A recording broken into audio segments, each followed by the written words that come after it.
वैष्णवांश साग्रजातं सहगणललित रघुनाथानितं तं सजीवं साद्वैतं सावधूतं परिजनसहितं कृष्णचैतन्यदेवं श्रीराधा कृष्णपादान् सहगणललिता श्री विशाखानितं च हे कृष्ण करुणा सिंधु दीनबंधु जगत्पते गोपीश गोपिका कांत राधाकांत नमस्तुते तप्त कांचन गौरंगी राधे वृंदावनेश्वरी वृषभानुसुते देवी प्रणमामि हरिप्रिये वंशाकल्पतरुभ्यश्च कृपा सिन्धुभैव च पतितानां पावनेभ्यो वैष्णवेभ्यो नमो नमः। जय श्री कृष्ण चैतन्य प्रभु नित्यानंद श्री अद्वैत गदाधर शिवासादि गौर भक्त वृंद हरे कृष्ण कृष्ण कृष्ण हरे हरे हरे राम राम राम हरे हरे मुखं करोति वाचालं पङ्गुं लङ्घयते गिरिं यत्कृपातमहं वन्दे श्रीगुरुदिनतारणं परमानन्दमाधवं त्रिचैतन्येश्वरं हरे कृष्ण। तो आप ମାନଙ୍କୁ हार्दिक स्वागत।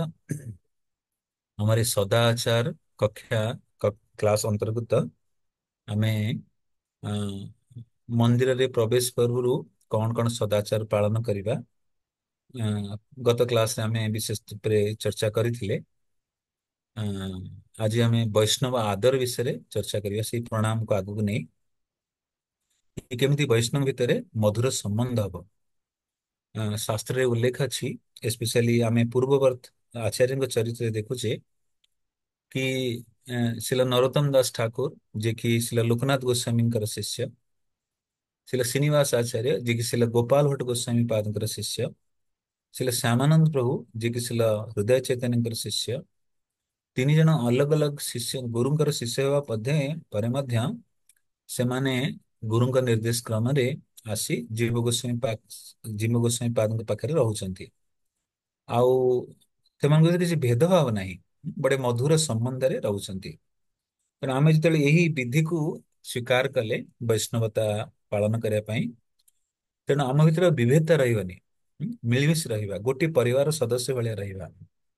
आज अनेक इस्कन रे जो समस्यार मुख्य कारण कि भक्तों भीतर संबंध भल नहीं। आमे गोटे परिवार सदस्य प्रभुपाद सदस्य कृष्णकर परिवार अंतर्गत आसुचे। तेणु आम भितर आमे जड़े भक्त लंबा समय गोटे परिवेश रही पारिबो, ताको जे से परिवेश से खाप खुआई चली पारला सबू को निजर बोली भाबिया पर बोली भाबियानी। बेले बेले अनेक मंदिर अच्छी जोठी कि सब प्रकार भक्तंकर समन्वय अच्छी माने मिलकी रहउचंती। बेंगली भी अच्छी, ओडिया भी अच्छा, हिंदी भाषी भी अच्छा। तेणु सबू विविधता को भूली परस्पर भितर मधुर संबंध रखा बहुत आवश्यक। तेणु एथिरे वैष्णव आदर विषय चर्चा चली। जमी श्रीमद भागवत गोटे सुंदर प्रसंग अच्छी चतुर्थ स्कंदर 30 नंबर अध्याय अष्टम श्लोक आई थिंक श्लोक संख्या मुझे कन्फ्यूज हो अष्टम श्लोक बोधे से जो दक्ष प्रजापति पुत्र माने प्रचेताए से माने सुंदर भाव में तपस्या करुछंती शिवजी निर्देशन क्रम रे। आ तांका तपस्या रे भगवान स्वयं प्रसन्न ही प्रकट होती। भगवान से प्रचेता मान कहते कि मु तुमार सब निज निज तपस्या बल अधिक प्रसन्न नुहे, किंतु तुम मान जो मिलमिश रोच से मते बहुत आनंद होची। जैसे आप सोर सेंटर सब अच्छा, क्या घर बालेश्वर, क्या घर सोर, क्या घर भद्रक, कि ओडिशा बाहर, कि बेंगली भक्त। तेणु आम सबू देहात्म बुद्धि भूलियार अच्छी। माने ब्रॉड भाव माने विस्तार रूप से आमर मनोभाव बड़ हवा दरकार, संकीर्ण हवा कथा नुहे। We should not be narrow minded, broad minded like सब भेदभाव को भूलियार अच्छे। कला गोरा जाति वर्ण, हाँ, आउ अलग अलग स्थान रू आसवा सब भूली जा कथा। कि आमे समस्ते भगवान कर सेवक या प्रभुपाद परिवार, कृष्ण परिवार, गुरु परिवार, गुरुंकर परिवार, आचार्य परिवार। तो सबू भेदभाव को भूली जा। आ बेले बेले पढ़ा लिखा कम पढ़ा लिखा ये भी बाधा उत्पन्न करे। सबू देहात्म बुद्धि उत्तर ऊपर उठिकी ही सेवा करिया। बेले बेले ये आमर आवरण शरीर जो आवरण बाधा उत्पन्न करे। आमर पुराणा अज्ञानता अच्छी, ଆମେ ଯୋଉ ସ୍ଥାନରେ ଲାଳନ ପାଳନ ହଉ ସେଇ ସ୍ଥାନରେ ଅଲଗା ଅଲଗା ପ୍ରକାର ଭୌତିକ ସଂସାର ପାଇଁ ଅଲଗା ଅଲଗା ପ୍ରକାର ସଂସ୍କାର ଡାଲି ଦିଅନ୍ତି। ଯେମିତି ଉଚ୍ଚ କୋଟି ଯୋଉମାନେ ସବୁ ଟିକେ ଉଚ୍ଚ ଘରର ପିଲା, ବ୍ରାହ୍ମଣ ଘରର ପିଲା, ସେମାନେ କହନ୍ତି ତମେ ତୁ ତା ସହିତ ମିଶିବୁନି ରେ, ତୁ ସେ ଅମୁକ ସହିତ ମିଶିବୁନି। ତ ଭେଦଭାବ ଥାଏ। ତେଣୁ ଆମକୁ ସେ ଯୋଉ ଅଜ୍ଞାନତା ଆମର ସବୁ ଏଇ ସମାଜରେ ଏଇ ଯୋଉ ଜମି ଯାଇଛି ଅଜ୍ଞାନର ଆବରଣ, ତେଣୁ ଆମେ ବର୍ତ୍ତମାନ ବୈଷ୍ଣବ ସିଦ୍ଧାନ୍ତ ପାଳନ କରି ଶାସ୍ତ୍ର ଶ୍ରବଣ କରି ଆଉ ଏ ସଦାଚାର ପାଳନ କରି ଆମେ ଭଲ ଭାବରେ ରହିବାର ଅଛି। ଭକ୍ତି ଏ ବହୁତ ବଡ ବାଧକ। କଣ ନା ସବି ସର୍വୋପାଧି ବିନିର୍ମୁକ୍ତମ ତତ୍ପରତ୍ୱେନ ନିର୍ମଳମ ହୃଷିକେନ ହୃଷିକେଶ ସେବନମ ଭକ୍ତି ଉଚ୍ୟତେ। ଏ ସବୁ ଆବରଣରୁ ମୁକ୍ତ ହବା ଦରକାର। ଏହାକୁ କୁହାଯାଏ ୟୁନିଟି ଏମଙ୍ଗ ଡାଇଭର୍ସିଟି, କି ବିବିଧତା ଭିତରେ ଏକତା। ତ ପ୍ରଭୁପାଦ କହୁଥିଲେ କି ଉଁ, ଯୋଉ ଗୋଟିଏ ଛାତ ତଳେ ସମସ୍ତେ ମିଳିମିଶି ରହିପାରିବେ। ଉଁ, ଆମର ଅ, ମିଳିତ ଜାତିସଂଘ, ଯେକି ୟୁନାଇଟେଡ ନେସନ କହନ୍ତି, ତା ଅଧୀନରେ 200 ରୁ ଅଧିକ ରାଷ୍ଟ୍ର ଅଛି। ସେମାନେ ବିଶ୍ୱ ଶାନ୍ତି ପାଇଁ ଚେଷ୍ଟା କରୁଛନ୍ତି କିନ୍ତୁ ଅସଫଳ ରହୁଛନ୍ତି। କିନ୍ତୁ ପ୍ରଭୁପାଦ କହିଲେ ଆମର ମାୟାପୁର ହଉଛି ହୁଁ ଏ ଯୋଉ ୟୁନାଇଟେଡ ନେସନ ର ମାନେ ମିଳିମିଶି ରହିବାର ଇଣ୍ଟରନ୍ୟାସନାଲ ହେଡକ୍ୱାର୍ଟର ଆକ୍ଚୁଆଲି। ତେଣୁ ଆମର ଏ ଯୋଉ ଭଗବାନ ଧରାତଳରେ ଭଗବାନଙ୍କ ପ୍ଲାଟଫର୍ମରେ ସମସ୍ତେ ମିଳିମିଶି ରହିପାରିବେ। ଆଉ ସେଇ ସଂସ୍କୃତି ଆମ ଅ, ସଂସ୍ଥା ମାନଙ୍କରେ ପକେଇବାର ଅଛି। କିଛି ଭେଦଭାବ ରଖିବା କଥା ନାହିଁ। ସବୁ ଅଜ୍ଞାନତାକୁ ନିଜ ଭିତରୁ ଅ, ମାର୍ଜନ କରିବା ଉଚିତ। କାଲି ଯେମିତି ଗୁଣ୍ଡିଚା ମାର୍ଜନ ଅଛି, ତେଣୁ ଆମ ଭିତରେ ଅନେକ ପ୍ରକାର ଅବିଦ୍ୟାର ଆବରଣ ଅଛି, ଯାହାକୁ ମାର୍ଜନ କରିବା। ତେଣୁ ଏଠି କୁହାଯାଉଛି ବୈଷ୍ଣବ ଆଦର ଅନ୍ତର୍ଗତ ବୃହତ ନାରଦୀୟ ପୁରାଣରେ ଉଲ୍ଲେଖ କରାଯାଇଛି ଯେ ଯେକୌଣସି ବିଶେଷ ପରିସ୍ଥିତିରେ ଆମେ ବୈଷ୍ଣବଙ୍କୁ ଦଣ୍ଡବତ କରିବା ଉଚିତ ନୁହେଁ। ଯେପରି ମନ୍ଦିର ଭିତରେ ବିଗ୍ରହ ସମ୍ମୁଖରେ ପ୍ରଣାମ କରିବା ଅନାବଶ୍ୟକ। ହୁଁ? ଯଦି ଯେମିତି ଆମେ ସାମାଜିକ ସ୍ଥିତିରେ ଅଛୁ, ବହୁତ ପ୍ରକାର ଲୋକ ମନ୍ଦିରକୁ ଆସନ୍ତି, ତେଣୁ ଆମେ ଜଣେ ବୈଷ୍ଣବଙ୍କୁ ଦେଖି ଆସି ଅଲ୍ଟର ଉପରେ ଅଛନ୍ତି, ତଳକୁ ପ୍ରଣାମ କରିବା ଆବଶ୍ୟକ ନୁହେଁ। ୟା ତାଙ୍କୁ ଦେଖେଇକି ପ୍ରଣାମ କରିବା ଠିକ ନୁହେଁ ଆକ୍ଚୁଆଲି। ତେଣୁ ଯିଏ ଲୋକ ସବୁ ପବ୍ଲିକ ଠିଆ ହେଇଛି, ସେ କଣ ଭାବି ତାଙ୍କୁ ଅଲଗା ହଟେଇବାକୁ ଲାଗିବ। ଠିକ ସେଇପରି କିଛି ବିଶେଷ ପରିସ୍ଥିତିରେ ବୈଷ୍ଣବଙ୍କୁ ପ୍ରଣାମ କରିବା ଅନାବଶ୍ୟକ। ହୁଁ? ମନ୍ଦିର ଭିତରେ ପ୍ରଣାମ କେମିତି କରିବା ନା, ମନ୍ଦିର ଭିତରେ ପ୍ରବେଶ କରିବା ପରେ ସର୍ବପ୍ରଥମେ ନିମ୍ନଲିଖିତ ପ୍ରାର୍ଥନା କରି ଉପସ୍ଥିତ ବୈଷ୍ଣବଙ୍କୁ ପଞ୍ଚାଙ୍ଗ ପ୍ରଣାମ କରିବା ଉଚିତ। ତେଣୁ ଆମେ ମାନେ ଏ ବିଧି ପାଳନ କରିବା। ପ୍ରତିଦିନ ମନ୍ଦିର ଭିତରେ ପ୍ରବେଶ କରିବା ସମୟରେ ଆମେ ବାଞ୍ଛା କଳ୍ପତରୁଭ୍ୟଶ୍ଚ କୃପା ସିନ୍ଧୁଭ୍ୟୈବ ଚ ପତିତାନାଂ ପାବନେଭ୍ୟୋ ବୈଷ୍ଣବେଭ୍ୟୋ ନମୋ ନମଃ। ମୁଁ ଭଗବତ ଭକ୍ତ ବୈଷ୍ଣବଙ୍କୁ ସାଦର ପ୍ରଣାମ କରୁଛି, ଯେ କଳ୍ପବୃକ୍ଷ ସମାନ ପ୍ରତ୍ୟେକର ଇଚ୍ଛା ପୂରଣ କରିଥାନ୍ତି, ଯେ ଦୟାର ସାଗର ଅଟନ୍ତି ଏବଂ ଯିଏ ମଧ୍ୟ ପତିତ ଉଦ୍ଧାର କରିଥାନ୍ତି। ତେଣୁ ମନ୍ଦିରରେ ପ୍ରବେଶ କରେ କିଛି ଭକ୍ତ କଣ କରନ୍ତି, କବାଟ ବନ୍ଦ ଥାଏ, ଆଉ ବେଳେ ବେଳେ ଗେଟ୍ ବାହାରେ ପ୍ରଣାମ କରନ୍ତି। ଆଉ ଅନେକ ଭକ୍ତ ମାନେ ଭିତରେ ପ୍ରବେଶ କରି ପ୍ରଥମେ ବୈଷ୍ଣବ ପ୍ରଣାମ କରନ୍ତି, ତାପରେ ଗୁରୁ ପ୍ରଭୁପାଦଙ୍କୁ ପ୍ରଣାମ କରନ୍ତି। ତେଣୁ ଏହା ଦ୍ୱାରା ବହୁତ ଶୁଦ୍ଧିକରଣ ହୁଏ। ଇ ସମର୍ପଣ ଗୋଟେ ଭାବ, ଆଉ ଯୋଉ ସଦାଚାର ଆମକୁ ଦିଆଯାଇଛି ତାକୁ ପାଳନ କରିବା ଆବଶ୍ୟକ। ତେଣୁ ଯୋଉ ସଦାଚାର ଆମର ପ୍ରତି ଆଚାର୍ୟ ଦେଇ ଯାଇଛନ୍ତି, ତାକୁ ପାଳନ କରିବା ବହୁତ ଆବଶ୍ୟକ। ଖାଲି ଜାଣିଲେ ହବନି, ପାଳନ ନ କଲେ ଆମ ପ୍ରକୃତି ବଦଳିବନି। ଆମର ଯୋଉ ପୁରୁଣା ସ୍ୱଭାବ ଅଛି, ଆମକୁ କାହିଁ ପ୍ରଣାମ କରିବି, କଣ ଦରକାର, ମୁଁ ଜାଣିଛି ଜାଣିଛି। ତ ଯୋଉ ଜିନିଷ ଜାଣିଛି କିଛି ସମୟ ପରେ ଭୁଲିଯିବି, କାହିଁକିନା ଅଭ୍ୟାସ କରୁନି। ତେଣୁ ଦିଟା କଥା, ଗୋଟେ ହଉଛି ନଲେଜ ଉପରେ ଜାଣିବା, ଅଭ୍ୟାସ କରିବା। ତେଣୁ ମୁଁ କହିବାର କେତେବାର ଆପଣମାନଙ୍କୁ କହିଛି କି ପ୍ରଭୁପାଦ ଆମକୁ ତିନିଟା ସିଦ୍ଧାନ୍ତ ଦଉଛନ୍ତି। କଣ ତିନିଟା ସିଦ୍ଧାନ୍ତ ନା, ଟ୍ରେନିଂ, ପ୍ରପର ଟ୍ରେନିଂ ଭକ୍ତି ବିଷୟରେ ଯୋଉ ଆଧ୍ୟାତ୍ମିକ ପୁସ୍ତକରୁ, ଆଧ୍ୟାତ୍ମିକ ଗ୍ରନ୍ଥରୁ, ଏ ଆଚାର୍ଯ୍ୟ ମାନଙ୍କ ଶିକ୍ଷା ଅନୁସାରେ ଟ୍ରେନିଂ ପ୍ରପର ଦେବା ଦରକାର। ତ ପ୍ରପର ପ୍ରଶିକ୍ଷଣ ପ୍ରାପ୍ତ ହେଲେ, ଟ୍ରେନିଂ ପ୍ରାପ୍ତ ହେଲେ ସେ ଯୋଉ ଜ୍ଞାନ ଗୁରା ହୃଦୟରେ ରହିବ, ତାକୁ କୁହାଯାଏ ଡିଭୋସନ, ଭକ୍ତି। ଆଉ ଯେତେବେଳେ ଡିଭୋସନ ଟାକୁ ଆମେ ପ୍ରୟୋଗାତ୍ମକ ତରିକାରେ ବାହାରେ ପ୍ରତିଫଳିତ କରିବା, ସେଟା କୁହାଯାଏ କଲଚର, ଲାଇକ ସଂସ୍କାର, ସଂସ୍କୃତି। ତେଣୁ ଆମେ ଖାଲି ଜାଣିଲେ ଜ୍ଞାନ ହବନି, ତାର ପାଳନ କରିବା ବହୁତ ଆବଶ୍ୟକ। ଯେ ଛୋଟିଆ ଟିକେ ଜାଣୁ କିଛି, କି ପ୍ରଣାମ କରିବା ଆମର ଉଚିତ, ମନ୍ଦିରରେ ପ୍ରତିଦିନ ଯାଇକି ପ୍ରଣାମ କରିବା ଉଚିତ। ସେ ବିଧି ଖାଲି ଜାଣିଲେ ହବନି, ପାଳନ ନ କଲେ କଣ ହବ ନା, କିଛି ଦିନ ପରେ ଆମେ ଭୁଲିଯିବା। ଅଭ୍ୟାସ କରୁନି ନା। ହୁଁ? ଅଭ୍ୟାସ ଯୋଗ ଯୁକ୍ତାନାମ ଚେତସ ନାମ ଗାମିନା। କି ଅଭ୍ୟାସ, ଡେଲି ଅଭ୍ୟାସ କରିବା, ଡେଲି ଅଭ୍ୟାସ କରିବା। ତେଣୁ କିଛି ଜିନିଷ କଳିଯୁଗର ପ୍ରଭାବ କାରଣ ଆମ ମନରୁ ମନ ପଟରୁ ହରେଇ ବସୁଛି। ସ୍ମୃତି ସ୍ମୃତି ବିଭ୍ରମ ହଉଛି, ସ୍ମୃତି ଭୁଲି ଯାଉଛି, ଆମ ସ୍ମରଣ ଶକ୍ତି ଚାଲି ଯାଉଛି। କିନ୍ତୁ ଯାହା ମନେ ରଖୁଛେ ଯାହା ଶିଖୁଛେ ତାକୁ ପ୍ରୟୋଗ କରିବା ବହୁତ ଆବଶ୍ୟକ। ହୁଁ, ପ୍ରତିଦିନ ତାକୁ ପାଳନ କଲେ ସେ ବୈଷ୍ଣବର ସଦାଚାର ରୂପୀ ଶ୍ରୃଙ୍ଗାରରେ ଆଭୂଷଣରେ ସେ ଭକ୍ତ ସଜିଯାଏ। ଆଉ ସେ ଯେତେବେଳେ ସେ ବୈଷ୍ଣବ ସଦାଚାର ପାଳନ କରୁଛି, ଆପ୍ଲାଏ କରିବାକୁ ଲାଗିଲାଣି ଯାହା କୁହାଯାଇଛି, ତା ଦ୍ୱାରା ସେ ଜ୍ଞାନ ବି ତାକୁ ସ୍ଥାୟୀ ହେଇଯାଏ। ଭୁଲିବନି ଆଉ। ସିମ୍ପଲ ଯେମିତି ଗୋଟେ ବୈଷ୍ଣବ ପ୍ରଣାମ, ଅନେକ ଭକ୍ତ ଥାନ୍ତି ନୂଆ ନୂଆ ଆସିଥାନ୍ତି, ବୈଷ୍ଣବ ପ୍ରଣାମ ମନ୍ତ୍ର ବି ଜାଣିନଥାନ୍ତି, ଯେ ଗୁରୁ ପ୍ରଣାମ ମନ୍ତ୍ର ବି ଜାଣିନଥାନ୍ତି। କାହିଁ ଏମିତି ଅସୁବିଧା କାହିଁ ହୁଏ? ଆମକୁ ଶିଖାଗଲା କାହିଁ ଆମେ ଭୁଲି ଯାଉଛେ? ନା ଆମେ ପାଳନ କରୁନେ, ଅଭ୍ୟାସ କରୁନେ। ଅଭ୍ୟାସ କଲେ ସ୍ୱାଭାବିକ ହେଇଯାଏ actually। ଆଇ ଆମର ଜୀବନ ସ୍ୱାଭାବିକ ସ୍ଥିତି ଧୀରେ ଧୀରେ ପ୍ରଦାନ କରିବ। ତେଣୁ ଏ ବିଜ୍ଞାନ ବड़ा ସୂକ୍ଷ୍ମ ରୂପରେ କାର୍ଯ୍ୟ କରେ। ତେଣୁ ଆମେ ଅବହେଳନା କରିବାନି, ପାଳନ କରିବା। ହଁ, କିଛି କିଛି ପରିସ୍ଥିତି ଅଛି ଯୋଉଠି କରିବା ସମ୍ଭବ ନୁହେଁ, କିନ୍ତୁ ସ୍ୱାଭାବିକ ରୂପରେ ଆମେ କରିବା ପାଇଁ ପ୍ରୟତ୍ନଶୀଳ ହବା। ତେଣୁ ବୈଷ୍ଣବ ମାନଙ୍କୁ ପ୍ରଣାମ କରିବା ପରେ ବୈଷ୍ଣବ ପ୍ରଣାମ ମନ୍ତ୍ରର ଅର୍ଥ ଚିନ୍ତନ କରିବା, ମନନ କରିବା, ଗୁଣଗାନ କରିବା। ତାପରେ ସେ ପ୍ରଭୁପାଦଙ୍କୁ ପ୍ରଣାମ ସାମ୍ନା ରଖି ଦଣ୍ଡବତ କରି ପ୍ରଣାମ କରିବା। ଆଉ ପ୍ରଭୁପାଦଙ୍କର ପ୍ରଣତି ମନ୍ତ୍ର ଉଚ୍ଚାରଣ କରିବା। ନମୋ ବିଷ୍ଣୁପାଦାୟ କୃଷ୍ଣ ପୃଷ୍ଠାୟ ଭୂତଲେ ଶ୍ରୀମଦେ ଭକ୍ତି ବେଦାନ୍ତ ସ୍ୱାମିନିତି ନାମିନେ ନମସ୍ତେ ସାରସ୍ୱତୀ ଦେବେ ଗୌରବାଣୀ ପ୍ରଚାରିଣେ ନିର୍ବିଶେଷ ଶୂନ୍ୟବାଦୀ ପାଶ୍ଚାତ୍ୟ ଦେଶତାରିଣେ। ତେଣୁ ଆମେ ତା ପରବର୍ତ୍ତୀ ସ୍ଥିତିରେ ପ୍ରଭୁପାଦଙ୍କୁ ପ୍ରଣାମ କରିବା। ତ ପ୍ରଣାମ କରିବା ସମୟରେ ଆମର ସାଷ୍ଟାଙ୍ଗ ଦଣ୍ଡବତ କରିବା, ହାତ ଉପରକୁ ରହିବା ଦରକାର। ମୁଁ କୃଷ୍ଣ କୃପା ଶ୍ରୀମୂର୍ତ୍ତି ଏସି ଭକ୍ତି ବେଦାନ୍ତ ସ୍ୱାମୀ ପ୍ରଭୁପାଦଙ୍କୁ ସାଦର ପ୍ରଣାମ କରୁଛି, ଯେ ଭଗବାନ କୃଷ୍ଣଙ୍କ ଚରଣ କମଳରେ ସମ୍ପୂର୍ଣ୍ଣ ଆଶ୍ରୟ ଗ୍ରହଣ କରିଥିବା ହେତୁ ଭଗବାନଙ୍କର ଅତ୍ୟନ୍ତ ପ୍ରିୟ ଅଟନ୍ତି।